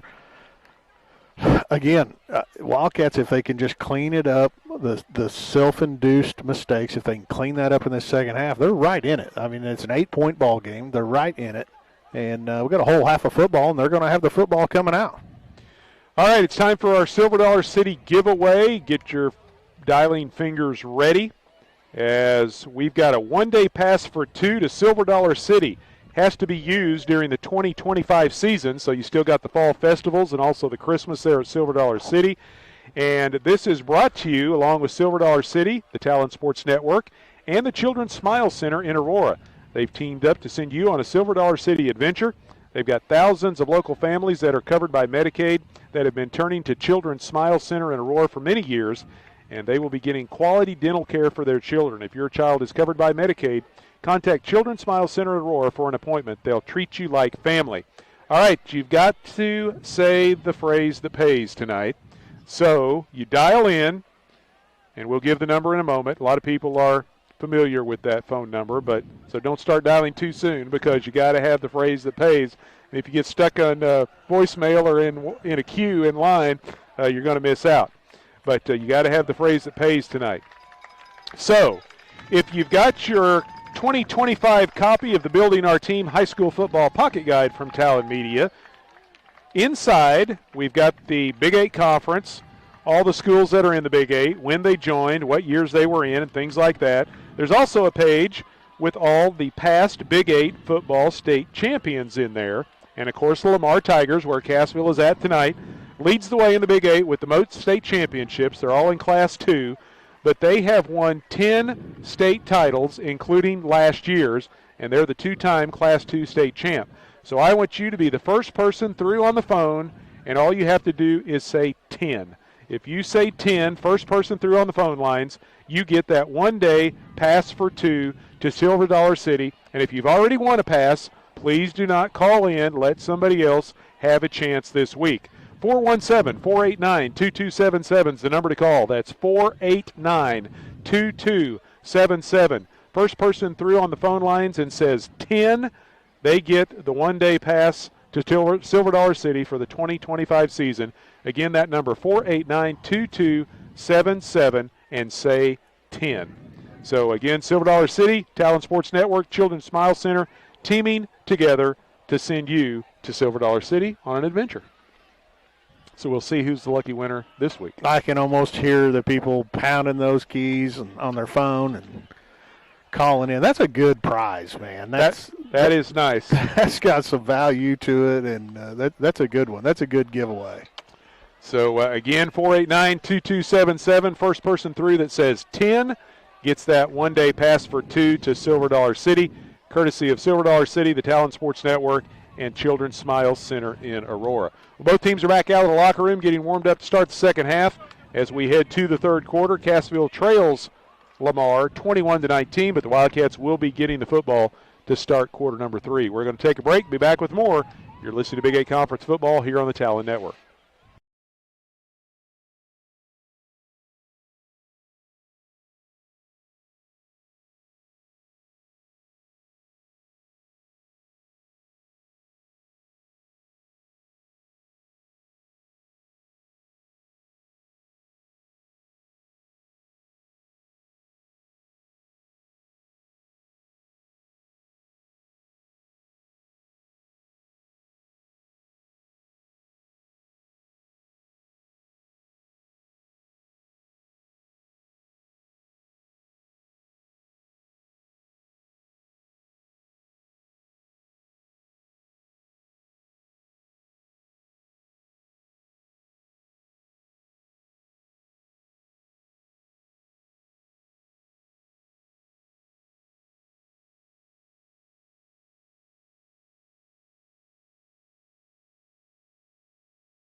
Sammy Clapper and Jeremy Marple back with you here at Thomas O'Sullivan Stadium in Lamar. The Tigers will be kicking off to Cassville to start the second half. Lamar leading 21-12 over the Wildcats.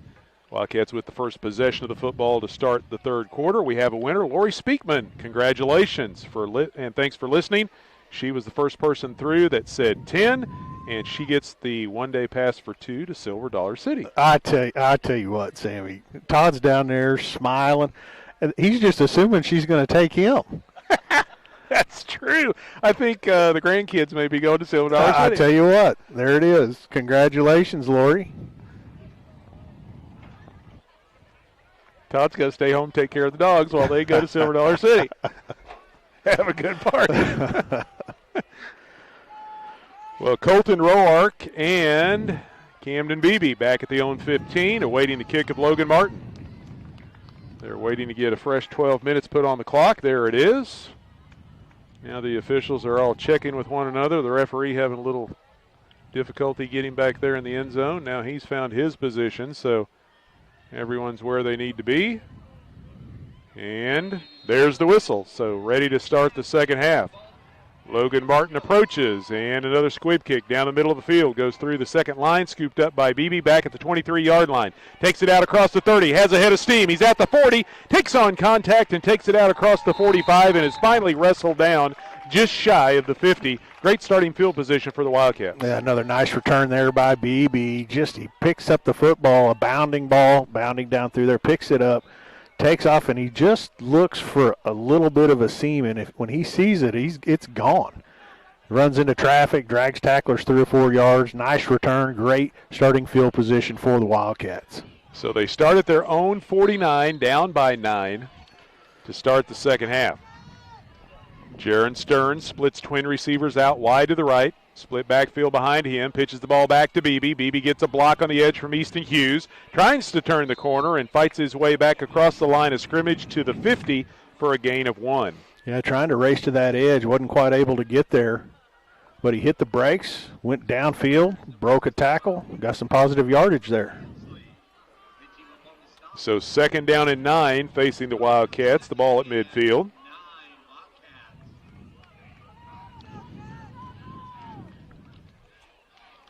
Yeah, we've talked about Beebe. He's got that uncanny ability, and we've seen several athletes over the years be able to do it, but I mean, one step and they're going as fast as they can go. It's like crazy how quickly they can get it into high gear. Pass out in the flat to Mace Bredesen. He's got the first down inside the 30, takes it all the way down close to the 25-yard line of the Tigers before he is raced out of bounds. Yeah, a little out route to the wide side of the field. Good throw again there by Stearns. Right on the money. Bredesen catches the ball in stride, races down the Tiger sideline.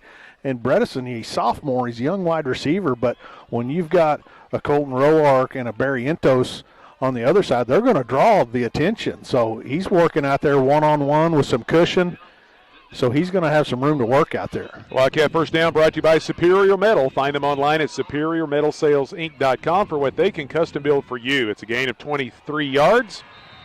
And on first down, they give the ball to Beebe, and Beebe is tripped up behind the line of scrimmage. He's going to lose a yard back to the 28.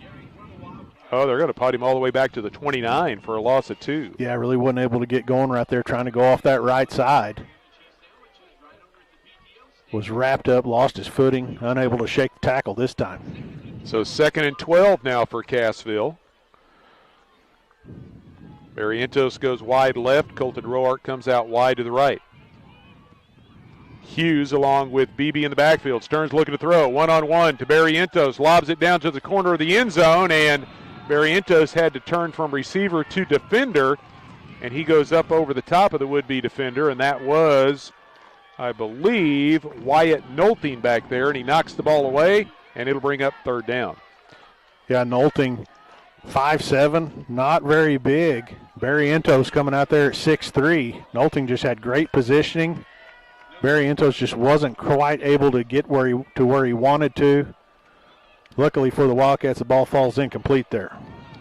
Yeah, if he could have got around Nolting, the ball was put in a really nice spot along the sidelines, but he just couldn't get away from that defender. Stearns this time rolling to his right, throws down the seam. Bredesen makes the catch in traffic inside the 10. It'll be first and goal, Cassville. Yeah, great catch there. I'm not sure Bredesen was ever actually down. Looked like he fell on top of the defender. He sat on top of the defender, hopped up. Officials blew him down. I'm not sure he was ever on the ground. But a great catch nonetheless in traffic. Good throw again by Stearns. Another Wildcat first down brought to you by Superior Metal. Find them online at superiormetalsalesinc.com. First and goal from the 6 after the 23-yard pickup on the pass completion to Bredesen. Wildcats running the football, pounding up the middle. Easton Hughes dives into the end zone. Second effort, touchdown Cassville. Hughes spun twice in the backfield right there, shaking those tacklers and dove across the goal line. What a run by Easton Hughes. Great way to start the second half for the Wildcats. 6 plays, 51 yards after the good kick return from Beebe. They started at midfield and take it in for the touchdown, and the Wildcats are back to within 3, and now they will line up for the extra point. Trying to go for 2 after that missed extra point back in the first half. Stearns pitches the ball back to Roark, makes a cutback, dive into the end zone, and he scores. The 2-point conversion is good, and Cassville back to within 1. It's 21-20 Lamar with 9:26 left to go in the third quarter. The Wildcat touchdown brought to you by Willis Insurance. If you're at the lake, go by and see the folks at Willis Insurance in the Bridgeway Plaza in Shell Knob. Call 858-3747. If you're in Cassville, stop by Willis Insurance, conveniently located on the square. Call 847-3300. Willis Insurance, your trusted choice insurance agent. The Wildcat Extra Point brought to you by Berry Electric Cooperative. If you suffer from buffering, call Gobeck in Cassville. Well, just what the doctor ordered, a touchdown to get the Wildcats back to within a single point. Yeah, great way to start the second half. Exactly what they wanted to do. Nice mixture of run and pass, ending in a 6-yard powerful run by Easton Hughes crossing that goal line. 1-point football game here. Wildcats ready to kick away from one Wildcat to another. Lane Stubblefield, a realtor with Reese Nichols, wants to be your real estate agent. Check him out online at lane.reesenichols.com. Cade Williams tees the ball up and is set to kick it away for the Wildcats. We got Nolting. And is that still Ansley? It is. Toby Ansley back at their own 15. Williams drills this one down the far hash. Nolting will haul it in back at the 17-yard line. Brings it out across the 25, across the 30. Good coverage by Cassville this time. And they'll bring him down back around the 30-yard line. Yeah, really nice job in coverage right there. Vincent Arguelles flying down the field, putting the shoulder pad into the return man and bringing him down where he stood.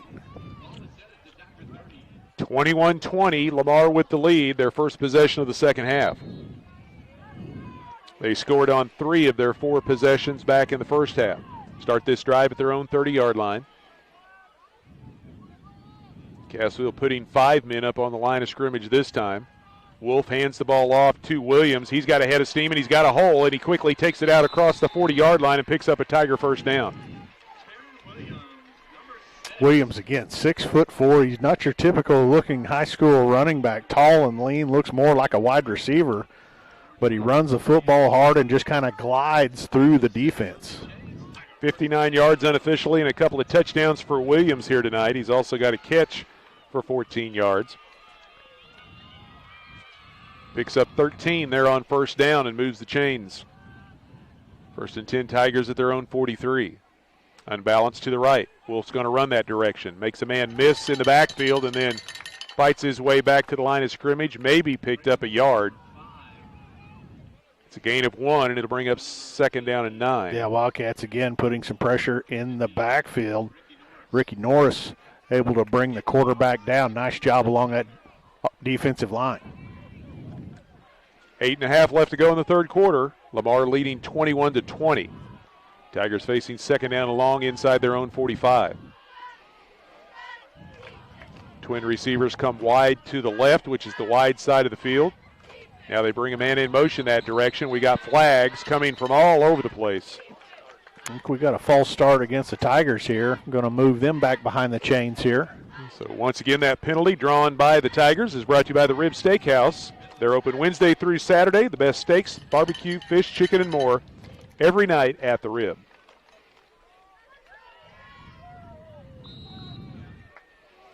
That is the 5th penalty of the night against Lamar for a total of 35 yards. 8 minutes remaining here in the third quarter.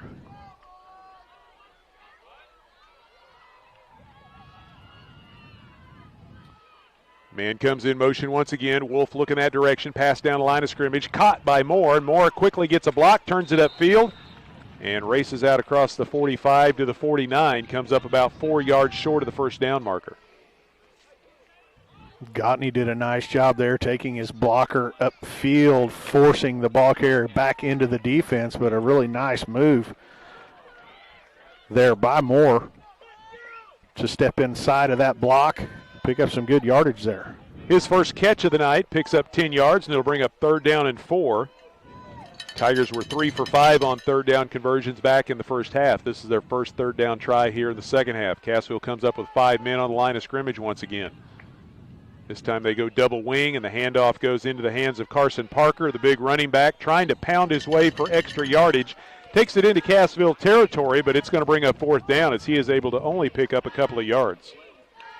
Yeah, physical run coming from left to right, working around that line of scrimmage. Parker not able to pick it up, and the Wildcat defense doing a good job of keeping him short. 4th down right here, right at nearly midfield, and Wildcat defense has a huge opportunity right here. So 4th down and 2. Lamar was 1 for 2 on 4th down conversion tries back in the first half. And we've got whistles, and the Tigers call a timeout. Stops the clock with 6:29 left to play here in the 3rd quarter. Lamar leading 21-20. Timeout on the field is brought to you by Security Bank in Exeter, Wheaton, and Cassville. In Security Bank, you sit across from a decision maker and a neighbor. They have all the newest banking features with the same hometown service. Security Bank, member FDIC. This drive started back at the 30-yard line. They pushed it out to midfield, facing 4th down and 2 at the Cassville 49.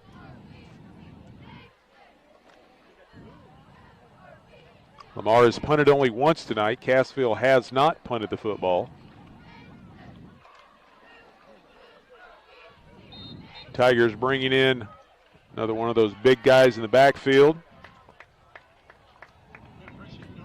as Troy Onstadt. Well, I started to say he was going to get in the backfield. Now he moves over to the tight end. I was going to say usually he's a tight end, but they've got a big lineman there in front leading the way at the front of that wishbone, and they hand the ball off to Williams, and Williams has the first down and more. A flag comes out, though, as Taryn Williams races all the way down inside the 35 for a pickup of nearly 15 to 20 yards, but a flag thrown back at the line of scrimmage. Yeah, I think it's going to be another holding call against the Tigers, and that changes things now. Because that flag is thrown a yard behind the line of scrimmage. And the Tigers are going to punt for the second time tonight. Huge. That penalty flag against Lamar, brought to you by the Ribs Steakhouse. Steaks, barbecue, fish, chicken, and more. They're open Wednesday through Saturday, 3 to 9, with specials every night at the Rib. So that'll move it back to about the 41-yard line. The kick is nearly blocked. It's a bounding kick, scooped up back at the 19-yard line by Colton Roark. Makes one man miss. He's across the 25, but is brought down short of the 30. I think that was BB back there. You are correct. It was 31, not 11. I saw the one and was thinking Roark, but Camden Beebe back there returning the punch just like he returns the kicks. Couldn't get that quick head of steam like we are accustomed to seeing him doing right there. As good coverage by Lamar. But the Tigers stopped down Beebe at the 28 of the Wildcats. Yeah, nice job. He fielded the ball on the bounce, was able to sidestep a defender, took on some contact, hung on to the football. Wildcat offense back on the field. 6 minutes remain here in the 3rd.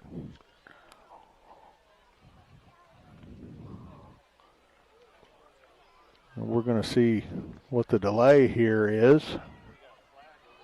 Got a flag all the way over on the Lamar sideline. Yeah, it is way over there right in front of the Lamar bench. The officials over there talking about that. It's way behind the play, so not sure what happened over there.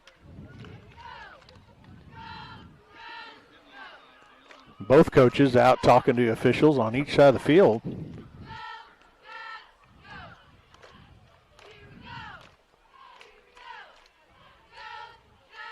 And it looks like they're pointing towards Cassville. Referee's now going to make the call, and it is against the Wildcats. And it's a holding penalty over there. Somebody holding up the coverage team and not allowing them to get downfield. And Cassville is, well, now they're going to bring the ball back out.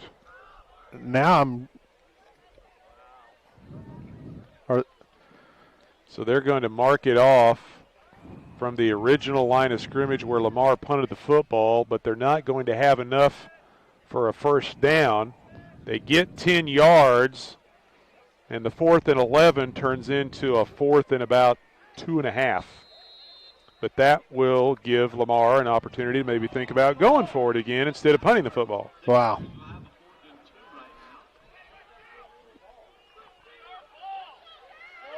Wow. So,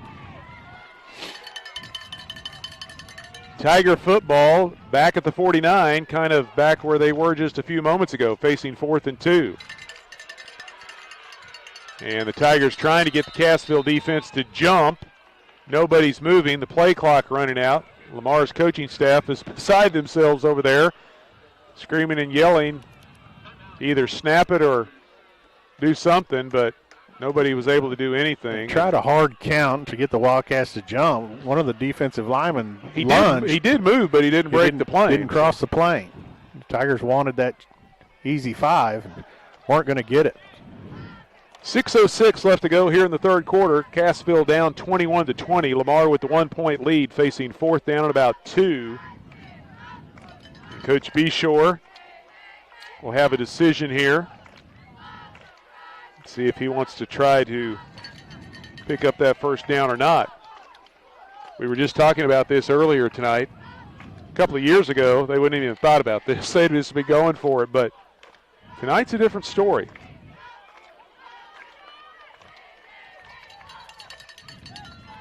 Well, still 4th down, still a big 4th down. And they've still got the big boys out there in the backfield. They've got a number 11 out there that is not on our roster. Oh, there he is. He's a slash lineman running back blocker, 230. And they've got the first down as Williams finds a seam around the right side and races all the way down inside the 35-yard line and picks up the first down. Yeah, when you had the Wildcats crowded that line of scrimmage, stop the run, and well, I'll tell you what, if you don't catch him, there is really nobody back there to stop him. Roark able to run him down. But we've got an injured Wildcat out there right at the line of scrimmage. They take it down to the 32-yard line, which is a gain of 19 for Taryn Williams.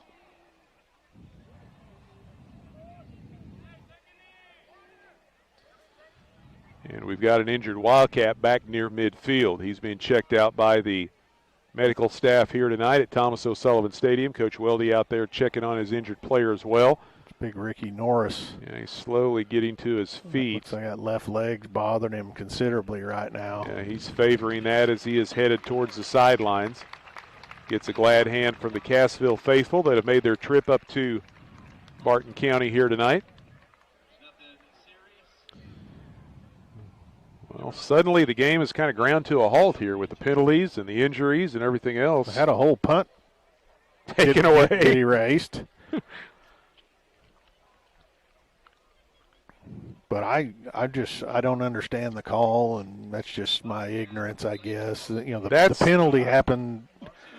Didn't happen along the line of scrimmage. It happened was out on the edge during the return. But they get to choose to.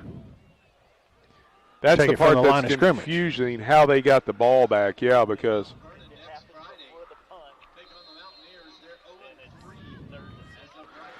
before he punts the football, if it happens before he punts the football, then it goes back and it's marked at the line of scrimmage. That's what our former official, Todd Speakman, helping us out, as he usually does. So Lamar's drive continues, 1st and 10 at the Cassville 32, and they run the quick hitter as they give the ball to Jaden Moore. He takes it inside the 30 down to the 28, picks up 4 yards. So The coverage guy out on the edge was trying to get around the Cassville defender. The Cassville defender grabbed a hold of him before the ball Torbeck kicked the ball. Before he kicked it, yes. So it was just a split second there before the thump of the football. Somebody grabbed a handful of jersey, and so Lamar gets the ball back. Okay, now we know what's going on. Braden Wolf going to run behind a wall of 3 blockers. Cassville, great job bringing him down at the 30-yard line for a loss. The Wildcat defense had that one sniffed out, and they get to the Tiger quarterback back at the 30-yard line. Yeah, had great pursuit. Really nice job. Got him on the tackle, able to get through that block and get a hold of the foot of the quarterback and bring him down. Really nice job coming up in run support from his cornerback position. And guess what? It's third down again. Third down and 8 at the Cassville 30. Still 4:45 left to go here in the third quarter. Lamar leading 21-20. Tigers keep the full house backfield with the big lineman, Luis Salas, 5'10", 230 pounds there as a lead blocker. This time they hand the ball off to the second man through, try to run off right tackle. And the ball carrier was Taryn Williams, and he takes it down to the 27, picks up 3 yards.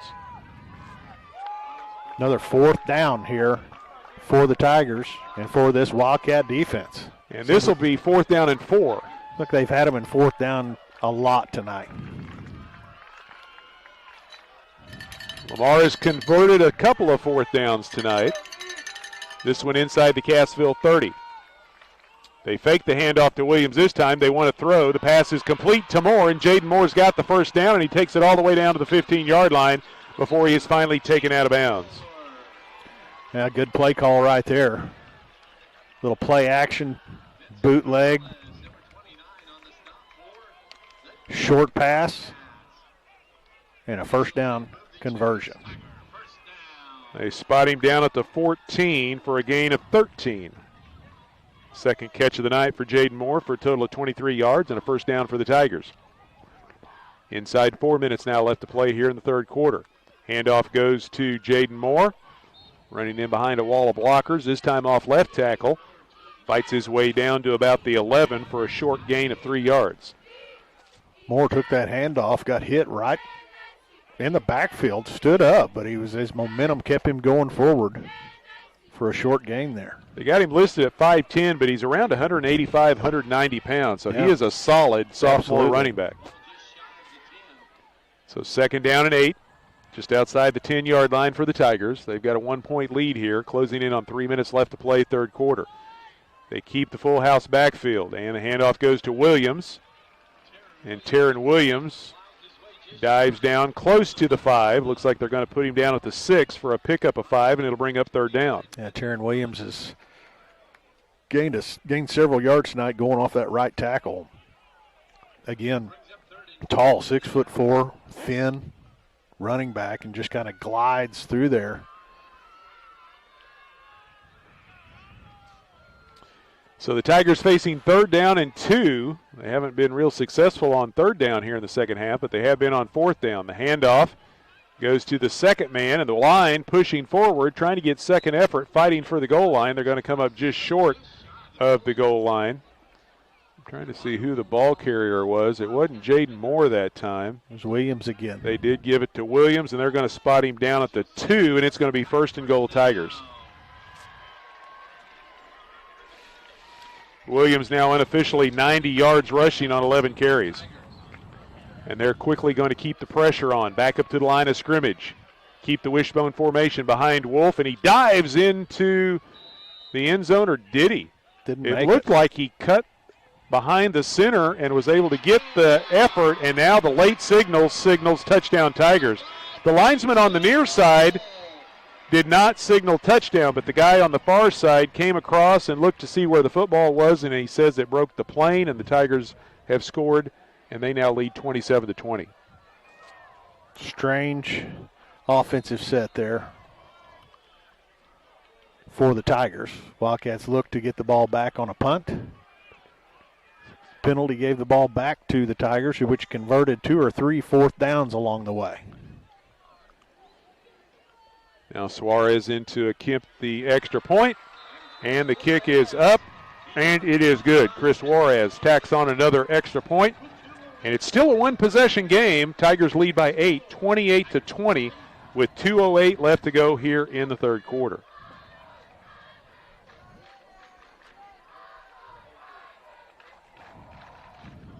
Yeah, and what ended up, or it started to look like it was only going to be a 3-minute possession, ends up being a 7-minute possession, and ends up in a touchdown.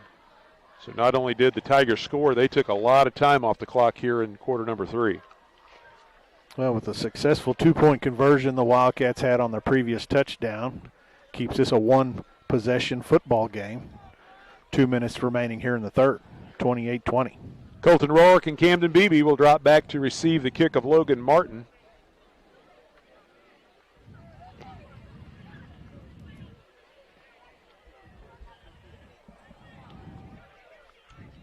Tigers take a little time coming out of the huddle. Now they're ready to go. Martin tees it up at the 40-yard line.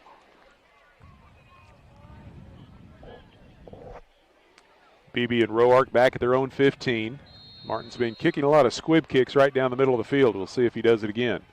Yes, he does, and this one doesn't even go nearly as far. The front line's going to have to cover this one with the Tigers coming down the field quickly. And good hands there falling on the football for Cassville was Vincent Arguelles to recover for the Wildcats. Yeah, nice job there. Tigers breathing down his neck, able to fall on the football and give the Wildcats great field position. Start this drive. First and 10 Cassville at their own 40, down by 8. Still 2 minutes and 6 seconds left to go here in quarter number 3.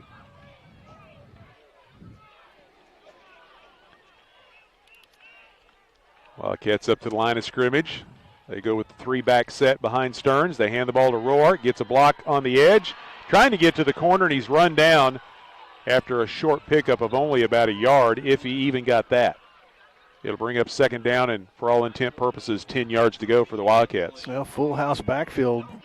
2 lead backers going around there. And Roark hit right at the line of scrimmage, not able to get going. Clock back in motion, down to minute 39 left to play here in the third quarter.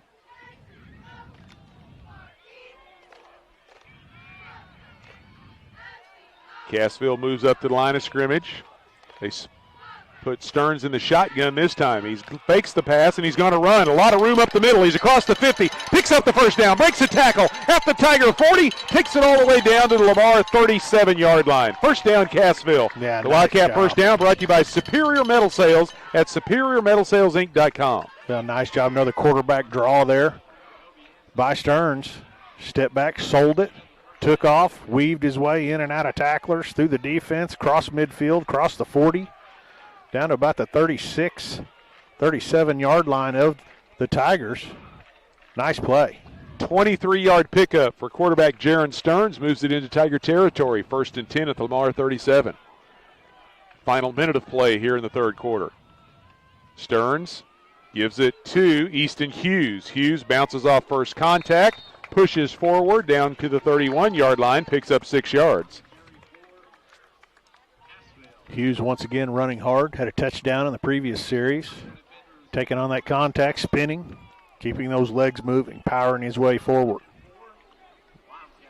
Under 30 seconds remaining here in the third.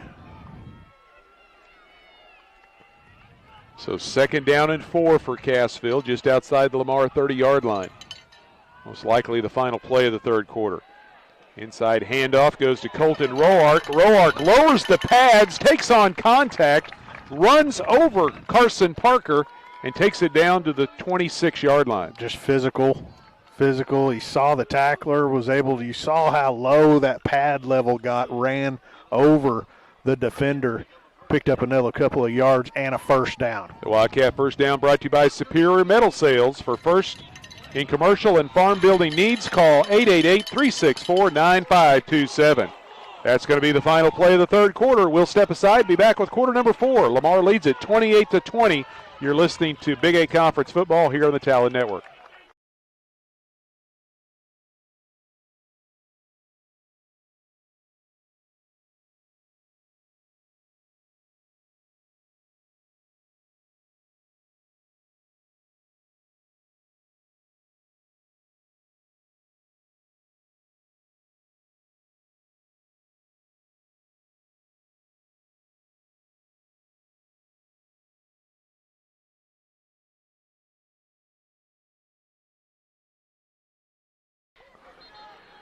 Back with you here in Lamar. We head to the fourth quarter. Cassville down 28-20. The Wildcats with the football at the Lamar 26-yard line. 1st and 10, Cassville, as we start quarter number 4. Wildcats started this drive back at their own 40. They've moved it down to the 26 of the Tigers.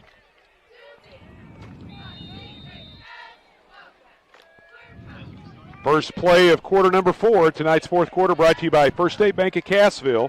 Over 26 years ago, they came to Main Street to help their friends and neighbors reach their financial goals. Big hole up the middle. There goes Easton Hughes. Touchdown, Wildcats. The first play of the fourth quarter, and Easton Hughes takes it in for the score. Just a huge hole opened up right in the middle of the Lamar defense. Easton Hughes gets the football straight ahead, race straight down the field into the end zone. Great play.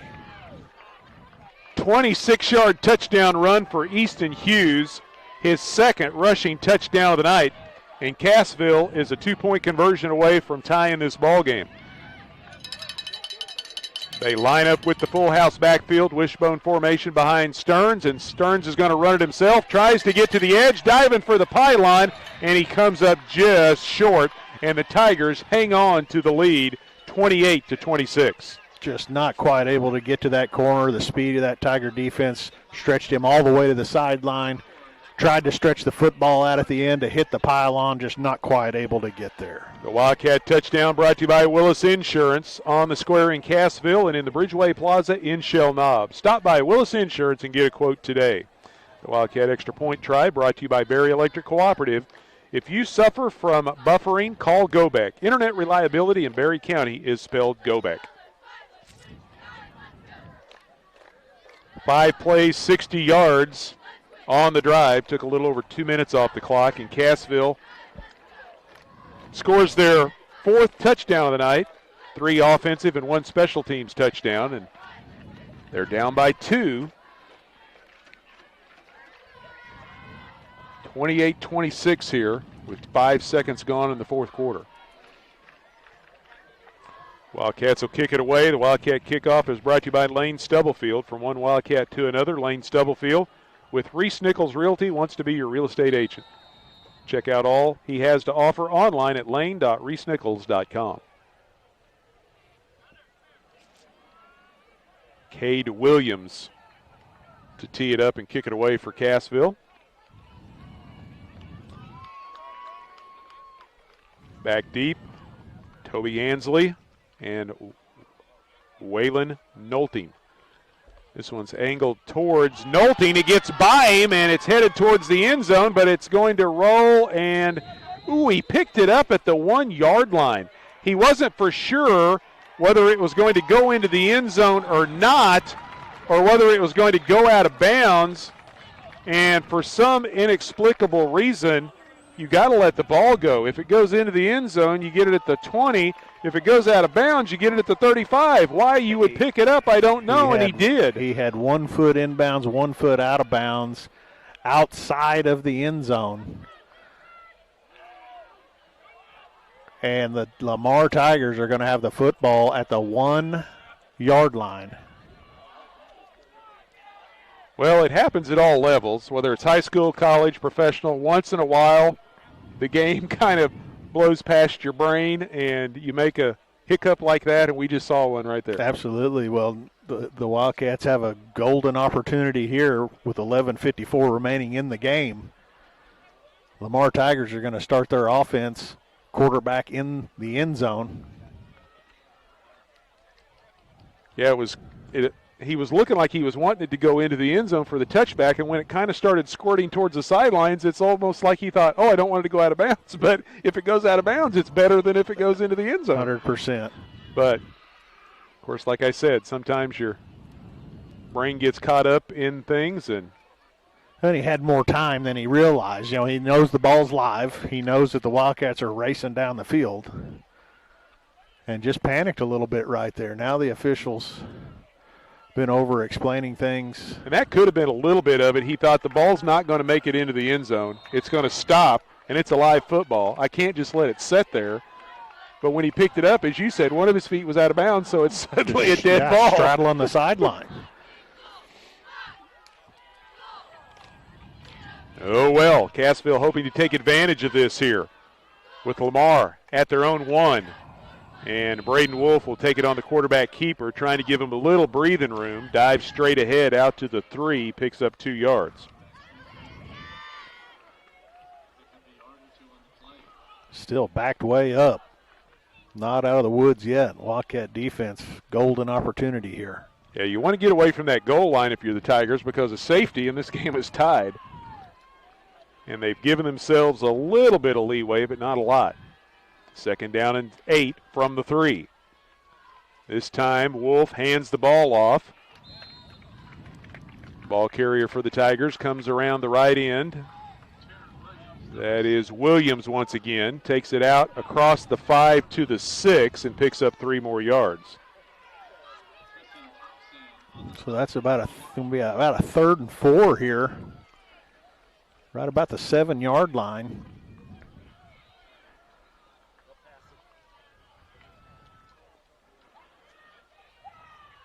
So 3rd down for Lamar inside their own 10. Big play right here. Wolf hands the ball off. Surge across the left end. Cassville defenders diving on the running back. They bring him down right about the 11, which is where they needed to get to pick up the 1st down. This will depend on the spot. That was Jaden Moore, and he does just pick up the 1st down by about a half a yard. They spotted all the way out at the 12.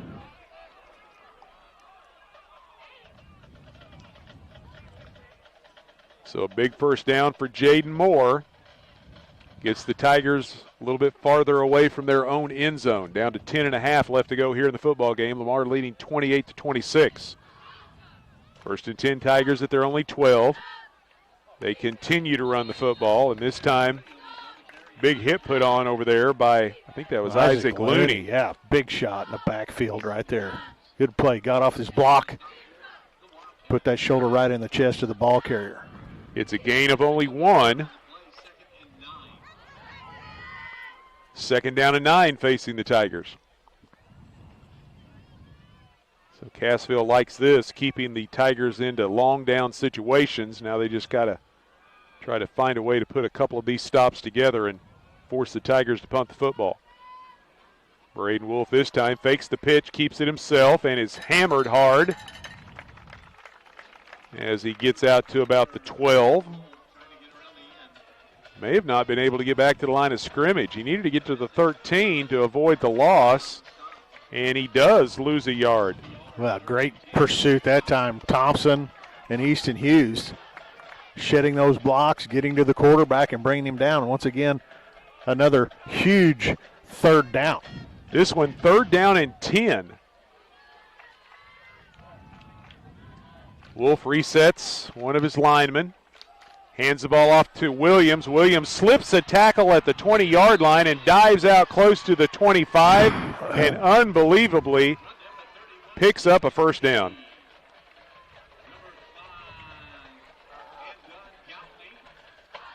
It was 3rd and 9, and Williams, off tackle. They've run it all night long. Is able to pick up almost 11 yards and pick up the 1st down. How many carries does Williams have tonight? 11, 12. I bet 11 of those have been that play right there tonight. He's went over 100 yards on that carry as well at official or unofficially 104 on those 12 carries. Jaden Moore, the ball carrier, on 1st down for the Tigers. He takes it out to the 29-yard line, picks up 6 yards. Wow. So the Tigers get off the hook there, facing 3rd down and long, and now they're facing 2nd down and short. 8 minutes left to play here in the football game. They keep the wishbone formation in the backfield. Hand it off to Williams once again. Starts right, cuts back left. Flag comes out at the tail end of the play as Williams fights his way out to the 32 for a gain of about 3 yards. Comes up just short of the 1st down marker, and we've got a personal foul against Cassville. Someone with a little extra pushing and shoving after the play, and they drew the flag. And that will give Lamar another 1st down. 15 more yards. Just got to be smarter than that. Got to be a smarter football player than that. That will march the ball all the way out to the 48. The Tigers started this drive at their own 1-yard line. And now they're nearly at midfield, under 8 minutes to go in this game. 1st and 10 Tigers. Cassville puts an extra man up on the line of scrimmage as Lamar just going to start pounding the football right now. And they move across the 50 as they give it to the big fullback, Carson Parker, and he's able to pick up 3 yards to the Cassville 49. Yeah, when a team's able to just line up and run 3 yards in a cloud of dust and you can't do anything about it, that is demoralizing, and that's what the Tigers are doing to the Wildcats right now. Started at their 1-yard line. They've crossed midfield into Wildcat territory, eating all this clock up, converting on 3rd and 9. 2nd down and 7 right now. They give the ball to Jaden Moore. He slips on the cutback, but is still able to dive out to the 45-yard line and gain about 4 or 5 yards. And it's going to bring up a 3rd down and short.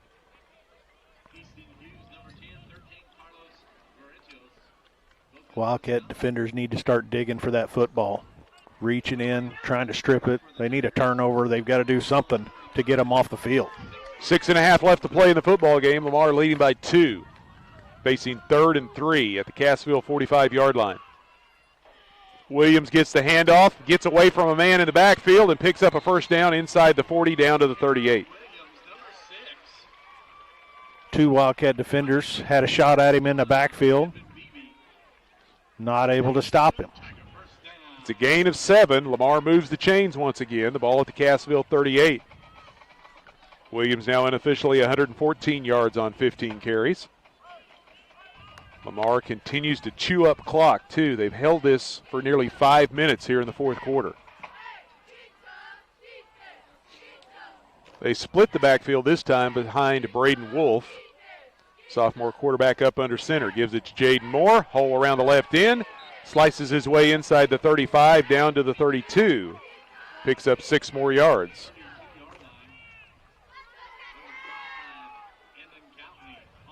It'll bring up 2nd down and 4.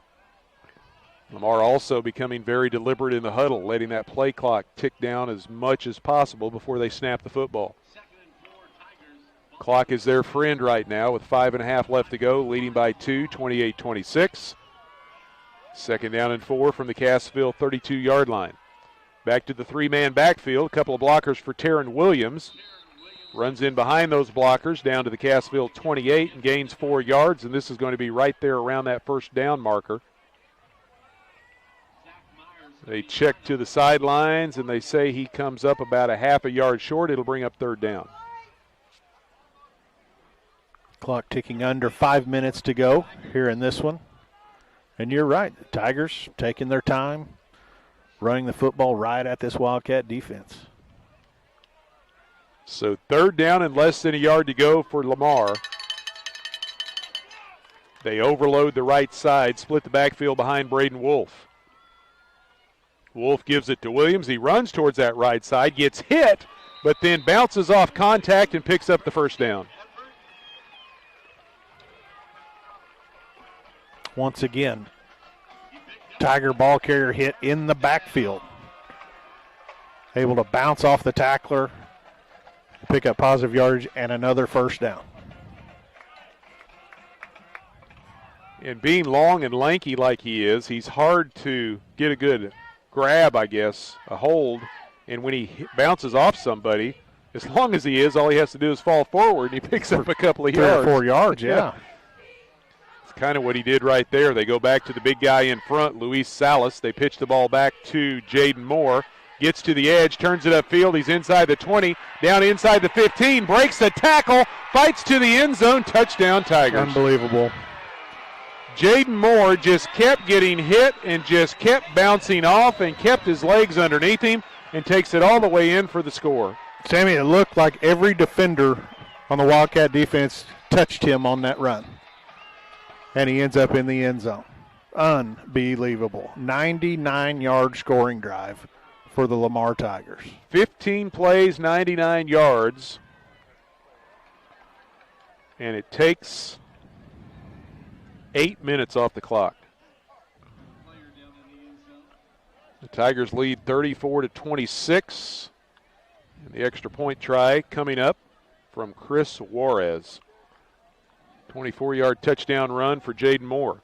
His first rushing touchdown of the night.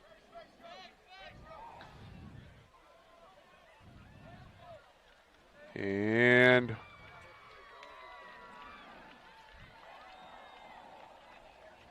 we've got a stoppage here. Don't know whether somebody called timeout. No, we had an injured Wildcat across. Oh, there he is. pylon. I did not see that. That's Easton Hughes, and that's not good news. He was battling back from injury after the first couple of weeks of the season. He's been performing very well on the defensive side. He's got himself a couple of touchdowns tonight on the offensive side, and he is hobbling all the way from one side of the field to the other. So things going from bad to worse for the Wildcats here in the fourth quarter. Well, if this score holds, Sammy, you got to give it to the Tigers. That driver right there, they earned it. Starting at their own 1-yard line and driving the football the length of the field and putting it in the end zone. 34-26 here with just under 4 minutes left to play. And now Easton Hughes has made his way to the sideline.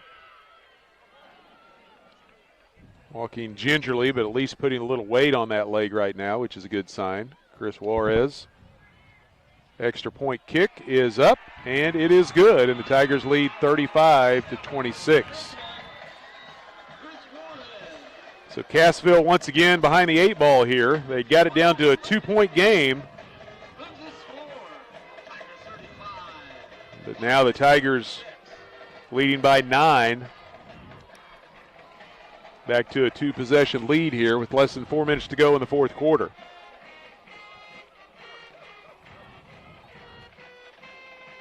So the Wildcats will get the football here, and they need a quick strike to get the opportunity for the onside kick.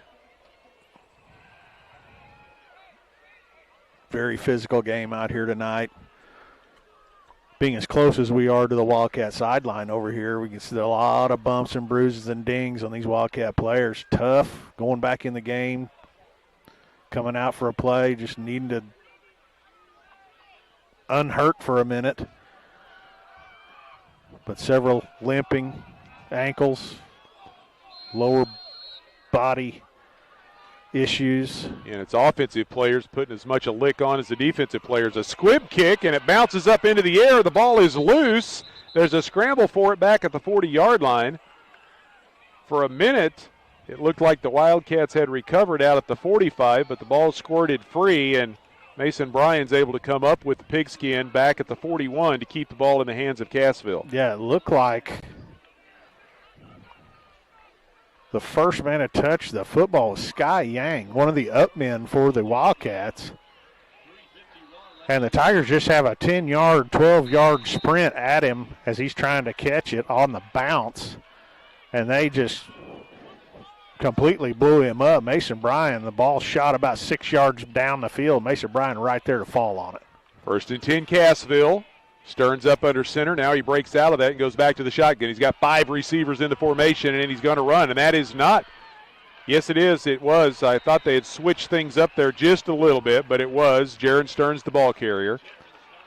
And we've got another injured Wildcat, but this one appears to be a cramp. So he's getting stretched out around midfield. Stearns is able to move the ball out to the 44 for a gain of about 3 yards, and it'll bring up 2nd down. Yeah, some cramping issues going on. It looks like Ethan Sizemore, that calf is cramping up. Teammate trying to stretch him. Hughes over on the sideline. He's stretching out his calf. So 2nd down and 7 facing Cassville at their own 44-yard line. Down to 3.5 left to play. Wildcats down 35-26.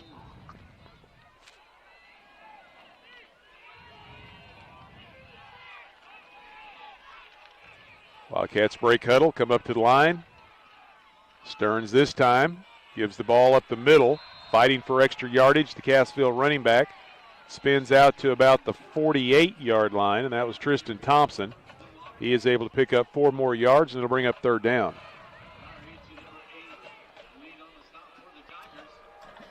Thompson primarily being a lead blocker tonight, but he gets the call on that one. It brings up 3rd down and about 3 to go for Cassville. The clock ticking under 3 minutes. This offense needs to show a little sense of urgency here and break that huddle. Stearns looking to throw. Looks off Bredesen, goes the other way to Roark. He overthrows the intended receiver, and that is intercepted by Torbeck, his 2nd interception of the night. He's had the job of covering Roark, and he's come up with 2 picks here on the night. The first one coming on a short end zone play, and that one on the deep ball down the far sideline. Yeah, trying to hit Roark down that Tiger sideline. The safety, Torbeck, just coming over the top, playing center field. Ran under the football. Now we've got a flag over on the Lamar sideline, and it may be a celebration penalty of some sort. And we'll see here. And it's a sideline infraction, maybe warning. Well, they spotted it down at the 15. Are they going to move it back from there? We'll see if they mark off this penalty. If they do, they're going to put it down at the 15-yard line. So 1st and 10 Tigers with 2:44 left to go here in the ball game. 3rd turnover of the night against Cassville. Lamar going to try to run the football and run some clock once again. They give the ball to Williams right up the middle. He takes it out close to the 20-yard line, a gain of nearly 5 yards. And it looks like the Wildcats are taking a timeout here. Stop the clock with 2:34 remaining. So Cassville with 1 more timeout remaining, I believe. Looking at some of the area scores from the Jimmy Mitchell Motors scoreboard. Seneca leading Monet 40-24. We've got Nevada over McDonald County 28-14. Mount Vernon 35-7 over East Newton. And Seneca has added to their lead. It's now 54-33. Well, actually, that says Seneca. Oh, that's Nevada. a wrong score. Sorry. 46-32. 46-32. So both teams have scored, and Seneca leading 46-32 in that shootout at Burl Fowler Stadium. Nevada 35-21 over McDonald County in the battle of state-ranked teams there in Class 4. So a lot of points being scored tonight around the Big 8. Yes. We've got 61 points up on the board here in Lamar at Thomas O'Sullivan Stadium. So the Tigers facing 2nd down and 4.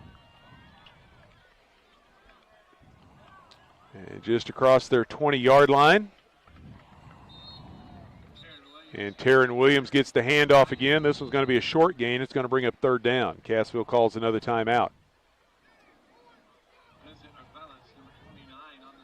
Let's see where they put the football down this time. Looks like it's going to be at the 23 for a pickup of 3 yards. In that battle of state-ranked teams, Nevada has gone final, 35-21 over McDonald County. So the first loss of the year for the Mustangs. Mount Vernon, East Newton has gone final, 35-7 Mountaineers. Mountaineers pick up their first win of the year. So McDonald County suffers their first defeat. Mount Vernon picks up their first win. We've still got 2:28 left to play in the football game here in Lamar. Tigers leading Cassville 35-26. Lamar facing 3rd down and 2.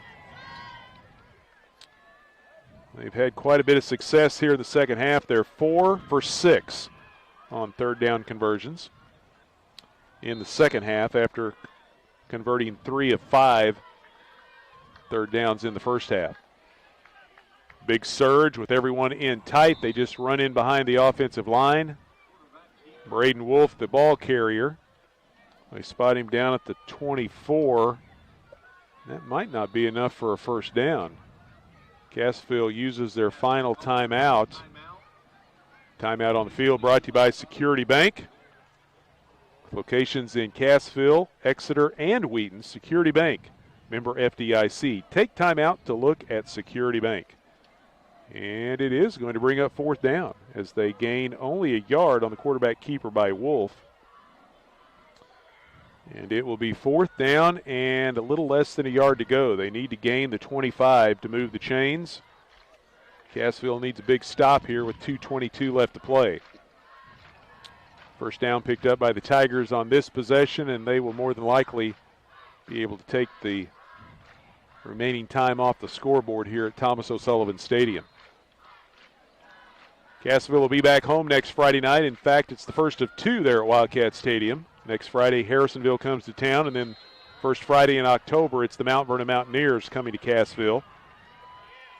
Lamar, they will head to Mount Vernon next Friday night, the first of 2 on the road for the Tigers, as they've got the Mountaineers next week in Mount Vernon, and then they make the short trip up to Nevada as they battle. And I just went blank on the trophy that they play for. Oh, I just started to say it was there and then it was gone. I was thinking Mount Vernon, and then I suddenly saw they were playing Nevada.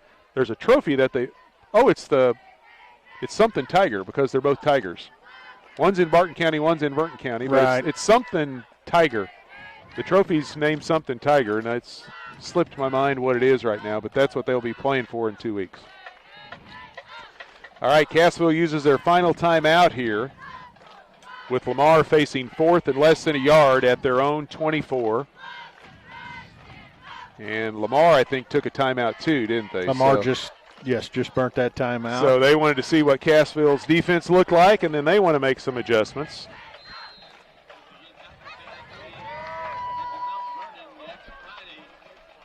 So here we go. 4th and less than 1 inside the 25. They shift the backfield. They go with the offset eye. They give the ball to Williams, and Williams dives over the line of scrimmage and picks up the first down.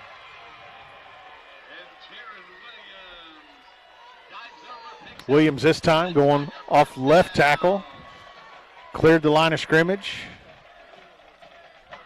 Move the chains. Picks up nearly 4 yards, leaping into the air and over the line, and moves it out to the 28-yard line, 1st and 10 Tigers. The clock moving inside, 2 minutes left to go here in the 4th quarter. Play clock down to 12. Lamar taking their time up to the line of scrimmage. Cassville's out of timeouts. So the Tigers, if they manipulate this correctly, they should be able to run out the clock, but we'll see what happens. Hands the ball off to Nolting. First time he's carried the ball in quite a while. Or was that Moore? That was Moore. Correction, it was not Nolting. It was Jaden Moore. He takes it out to the 37-yard line. Picks up 9 yards, and it'll bring up 2nd down and 1.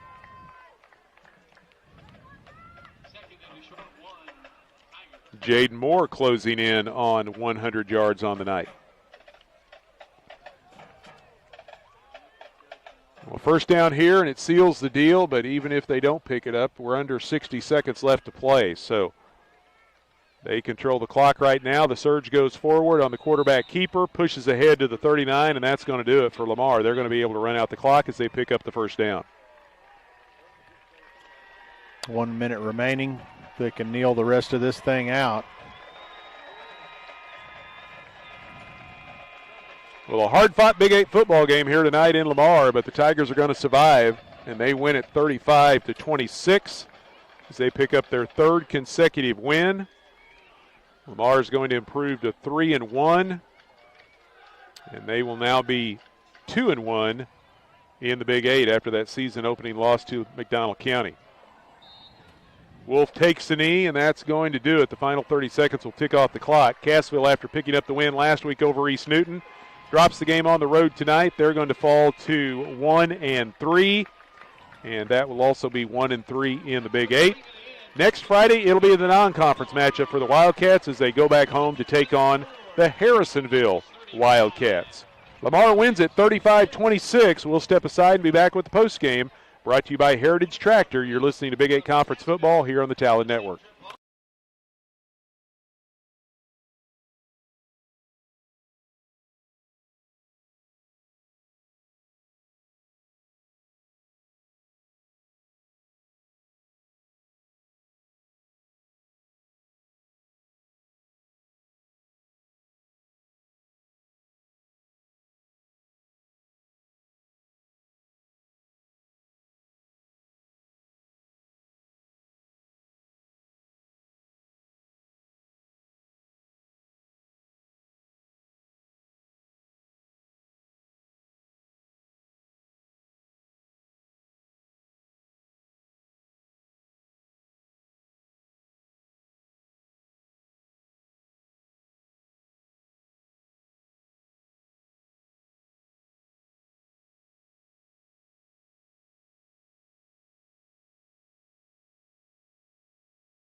Back with you here in Lamar. The Tigers defeat Cassville 35-26. It was one of those nights where Cassville would keep getting to within where they could reach out and grab it, and then it would slip away. And then they would get back to where they could reach out and grab it, and then it would slip away. Lamar struck first. Cassville answered, but missed the extra point. Was down by 1. Tigers go back on front by 8. Cassville scores again, went for 2, came up short, and then Lamar scores late in the first half. They lead 21-12 at the break. Coming out of the break, Cassville scores. Easton Hughes, a 6-yard run, gets the Wildcats back to within a point as the 2-point conversion was successful. But Lamar answered, and that was kind of where the game turned. It looked like Cassville had Lamar off the field with a punt, but a penalty flag gave the ball back to the Tigers. 16 plays, 70 yards, over 7 minutes off the clock, and the momentum slowly started slipping away from Cassville. The touchdown put the Tigers up 28-20. Cassville got it back to within 2 on a 26-yard run from Easton Hughes, but then Lamar was able, after starting at their own 1-yard line on what was a botched play on a kickoff, the return man kind of lost track of where he was at and what he was doing and grabbed the ball at the 1-yard line, but somehow the Tigers are able to convert 2 third downs, 1 fourth down, take it 99 yards and score, and that ended up being the game-winning touchdown. Frustrating game for this Wildcat football team.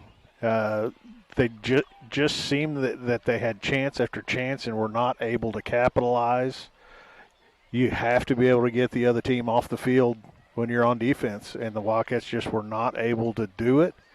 And then the 99-yard scoring drive in the fourth quarter was just the dagger. And again, give Lamar credit. They earned it in that drive right there to take the ball from their own 1-yard line, drive it the length of the field, and put the game out of reach.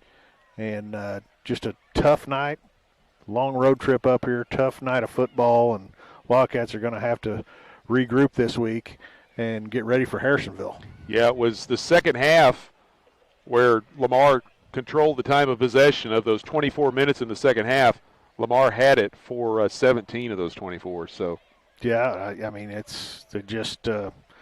did what they had to do to win the game. Well, we'll jump into the Heritage Tractor postgame show. Heritage Tractors, your local John Deere dealer. They offer new and used equipment from your backyard, farm to ranch, and they've got equipment ranging from construction and compact utility tractors all the way to lawnmowers and recreational vehicles, and they'll work hard to find the right product for you. Heritage Tractor, you can stop by and visit or find them online at heritagetractor.com. Looking at the team stats from tonight's ball game, the Lamar Tigers ran 57 times for 316 yards, completed 4 or 5 passes for 45 yards for a total of 361 yards of offense.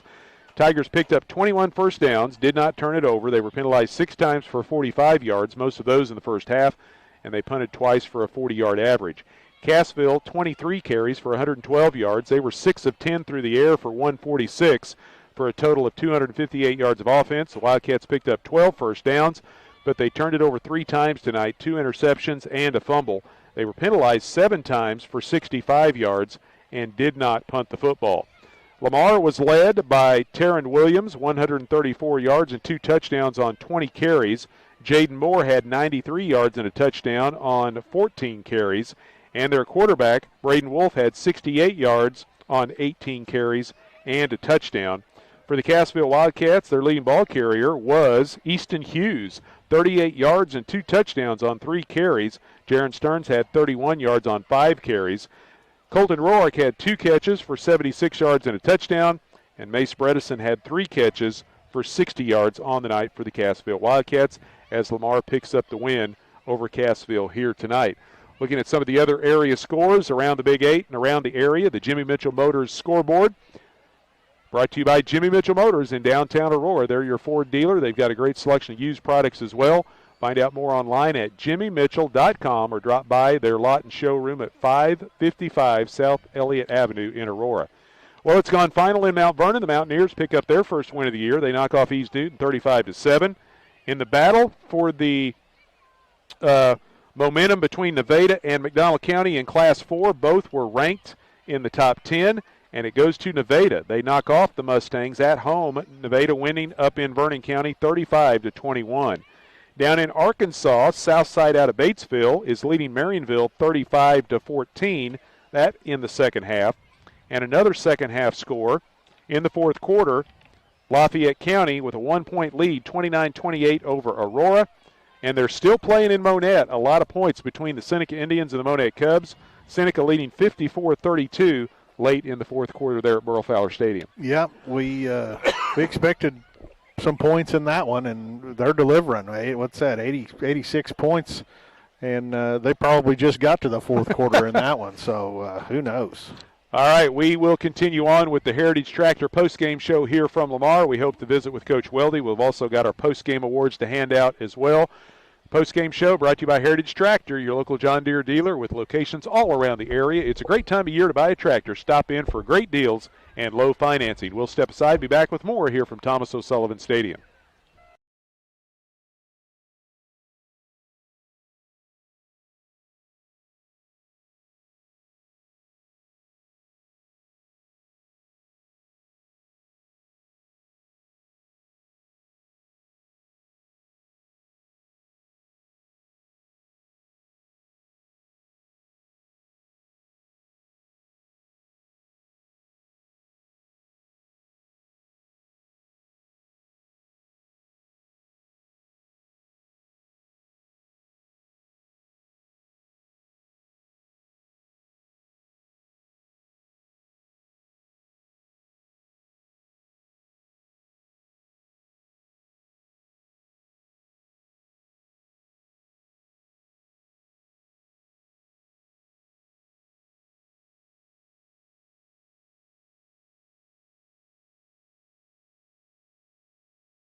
Back with you here in Lamar. We continue on with the Heritage Tractor postgame show. Heritage Tractor is your local John Deere dealer. It's a great time of year to buy a tractor. Stop in for great deals and low financing at Heritage Tractor. It's now time to visit with Coach Clay Weldy here in the postgame interview. It's brought to you by the Law Office of John A. Leewright, and they proudly support the Wildcats and want you to remember, if you don't talk, you may walk, and to call 417-847-2177. That's 847-2177. Well, Coach, frustrating game here tonight. Boy, you had Lamar, looked like 2 or 3 different times, and I mentioned just a minute ago when we started the postgame, the Wildcats would bring him in and you could just reach out and grab it, and then it would just slip away. And then you would bring it back in and it was right there to grab again and it would slip away. And that was kind of the trend all night. Lamar kept finding ways to escape trouble, and they pick up the win here tonight on the home field. Yeah, and credit to them for doing that. But, it's kind of been a theme of ours this year. We play everyone tight and close, but we find ways to hurt ourselves at the worst possible times.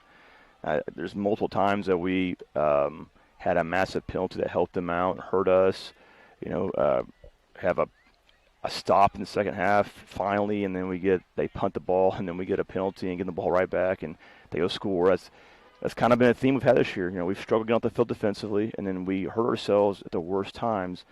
And the thing about it is we work on this stuff. Is you think watching it we don't do any work on any of this stuff, but that's the frustrating part about it. And it's like we keep making the same mistakes, and we got to find a way to fix it. It comes back to me. I got to find a way to get our kids to get to them to fix it. We play really hard. Our kids play hard, and we're right there in every game. We just make these tight games. A player or two goes, makes the game go one way or the other. And it's like right now we're making the plays that hurt us to make sure we don't win the game instead of finding a way to win it. Yeah, for the people that did make the trip that were listening on the radio to witness this football game, there was a lot of pad popping and hard hitting. This was a very physical football game, and we saw that. Unfortunately, Cassville had a couple of players get injured, and that kind of hampered on the defensive side, but this was a very physical, hard-hitting Big 8 game. Yeah, and we told our kids all week, they're going to be motivated, guys. We beat them last year at home, and we knew it was, come up to their place up here is going to be really, really tough to beat them. They're always physical, and they're still big and have good athletes. So the game went the way I thought it would go. I thought it'd be a close game, it'd be physical, and we had a few kids get dinged up, but I think a lot of the stuff is it's just football stuff. We'll see on Chance how he is, but I think most of the guys were just an ankle here, some cramping, some stuff like that. But very physical football game. Well, looking at some of the bright spots tonight for Cassville, you get another special teams touchdown. This time it wasn't Beebe, it was Bredesen who took one to the house for you.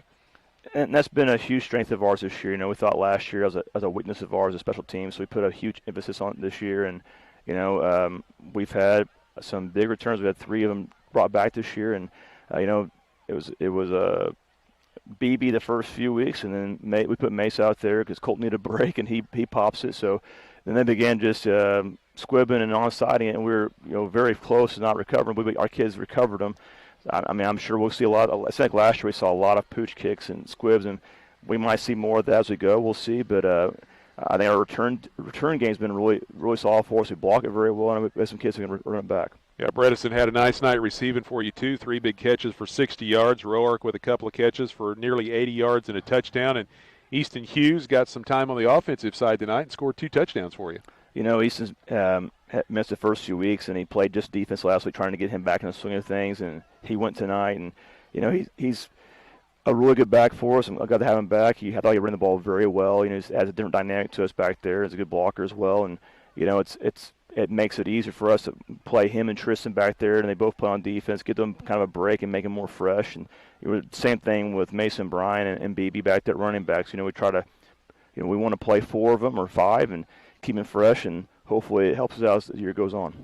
Well, you hit the midway point of the season next week. It's your non-conference matchup. You're back at home, the first of 2 in a row there at Wildcat Stadium, and the Harrisonville Wildcats are coming to town. You had a heck of a battle with them up in Harrisonville last year, and this year they make the trip down to Cassville. Yeah, and I had no idea how tonight went with them, but they were 3-0 going tonight. It's another tough game. We have no one on our schedule that is not good. Everyone we play, like we said, we've 4 weeks into the season, we've played 3 state-ranked teams, and we have a few more left, so just a brutal schedule. It was part of being the Big 8 Conference, and then our non-conference game is a tough one too. So we'll see what happens. And looks like they won tonight, so they're going to come in 4-0.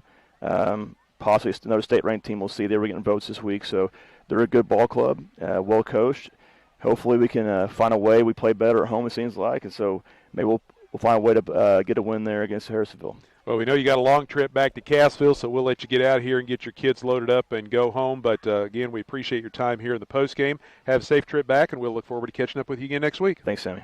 Head Coach Clay Weldy joining us here in the postgame show, brought to you by the Law Office of John A. Leewright.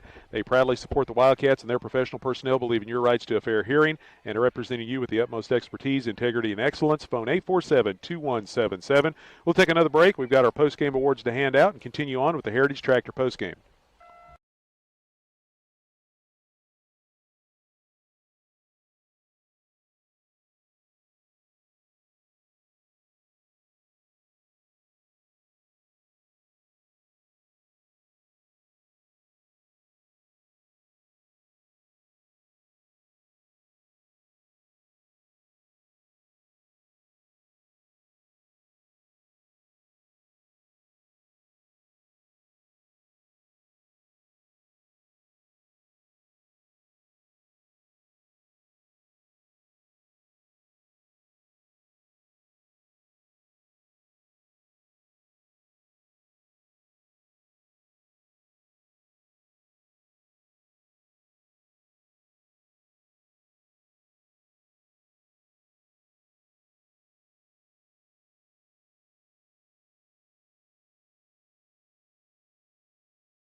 Back with you here in Lamar. We need to hand out our post-game awards here tonight after Cassville's game against the Lamar Tigers. First up, we'll give our hard hit of the night.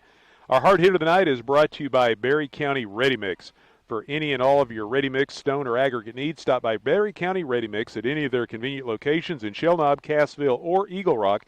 You can call their Cassville office for a free estimate at 847-3200. That's 847-3200. Our hard hit of the night goes to Isaac Looney, as the big defensive lineman made a good stop on a return man for Lamar. He gets our hard hit of the night. Isaac Looney, and that is brought to you by Berry County Ready Mix. Our Wildcat player of the game is brought to you by Fast Trip at 104 South Main in Cassville. Great prices and friendly service is what you'll find at Fast Trip. Stop by today, locally owned by Mike and Anita Carr. And our Wildcat player of the game is Mace Bredesen. He had 3 catches for 60 yards on the night, and he also had the big kickoff return for the touchdown in the first half. 81 yards on the kick return for the score for Mace Bredesen, and he is our Wildcat player of the game, brought to you by Fast Trip in Cassville. We're going to take one more time out and then be back to wrap up the Heritage Tractor postgame show, see if we can get some finals on those other Big 8 games, as they have taken a little bit longer. One of them's a super high-scoring affair, and the other one's really picked up the scoring in the second half. So we'll see if we can get a final before we can get out of here. Back with more. You're listening to Big 8 Football here on the Talon Network.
Back for the final time here in Lamar at Thomas O'Sullivan Stadium. We appreciate you joining us tonight for Big 8 Conference football here on the Talon Network. Unfortunately, the Cassville Wildcats go down to defeat tonight at Lamar, 35-26. A couple of other Big 8 games have gone final as well as we check out the Jimmy Mitchell Motors scoreboard. Jimmy Mitchell Motors in downtown Aurora. Find out more by visiting their website. Check out their new and used inventory of vehicles at jimmymitchell.com. That's Jimmy, MICHEL.com. Nevada, it's the battle for the Silver Tiger, by the way, between Nevada and Lamar. And we appreciate one of our listeners for helping us out with that. I knew it was something Tiger, and I couldn't remember. It's the Silver Tiger coming up when Nevada plays Lamar. But that's on down the road. Nevada beats McDonald County tonight in a battle of state-ranked teams in Class 4. Nevada at home knocks off the Mustangs 35-21. Mount Vernon knocks off East Newton. They're in Mount Vernon. Mountaineers over the Patriots 35-7. Marionville down in Arkansas taking on Southside out of Batesville. They trail the Southerners 35-14. And the other two games in the Big 8, one of them's a conference game, one of them's not. Yeah, they're getting crazy in the second half. Aurora and Lafayette County was not a low scoring game, but still kind of an average scoring game until we got to the fourth quarter. Now nobody can stop anybody, and it's 43-29 Hound Dogs over the Huskers with less than a minute to go in the fourth quarter. That one's turned into a shootout. And then the other matchup, Seneca at Monet against the Cubs. Whoever wins that one is going to be tied for first place in the conference. 68-38.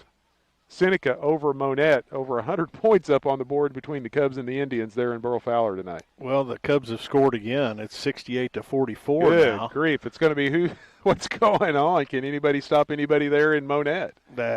Seneca's got just the comfortable lead. That's the only thing that's keeping them going right now. Yeah, that's a lot of points in a high school football game, any football game. 68-44, and that one's still not over between Seneca and Monet. Benji's going to be out of breath by the time that one gets over. He's going to be worn out, I guarantee you that. Well, we're going to go ahead and close things out here in Lamar and get on out of here and head back south. But we'd like to thank all the folks here at Lamar High School for all the courtesies. We appreciate their support, and thanks to Coach Weldy for coming by and visiting with us in the postgame. We always appreciate his time as well. Thanks to Dwayne and Janet for keeping an eye on the things back at the studio in Monet, answering the phones and keeping up to date with all of our contest winners. Thanks again to Lori Speakman for tuning in and listening, and congratulations to her for winning the Silver Dollar City Pass for this week. Thanks to all of our sponsors for helping support our coverage. We mention them all the time in the post game and remind you to stop by and patronize those sponsors if you have the opportunity. They're the folks that help us be able to get out and cover our high school athletics here on the Talon Network. Thanks to our sponsors so much for their support of our coverage and Cassville High School athletics, and we appreciate them so very much. It's gone final now up in Higginsville. The Hound Dogs go to Lafayette County and beat the Huskers 43-29 in a wild one. Monet and Seneca still going 68-38. Indians over the, or 68-44, 68-44. Seneca leading Monet, and that one getting late in the fourth quarter there in Monet. Well, we'll be back at home next week. Cassville welcoming Harrisonville, the non-conference matchup, the Battle of Wildcats there at Wildcat Stadium next Friday night, and we invite you along for that one here on the Talon Network on KQMO and CassvilleWebTV.com. Thanks to my partners, Todd Speakman and Jeremy Marple, as always, for their help this evening. We'll look forward to being back with you next Friday night in Cassville. Our final score here in Lamar, the Tigers over the Cassville Wildcats 35-26. Speaking for Todd and Jeremy, this is Sammy Clapper saying good night from Thomas O'Sullivan Stadium.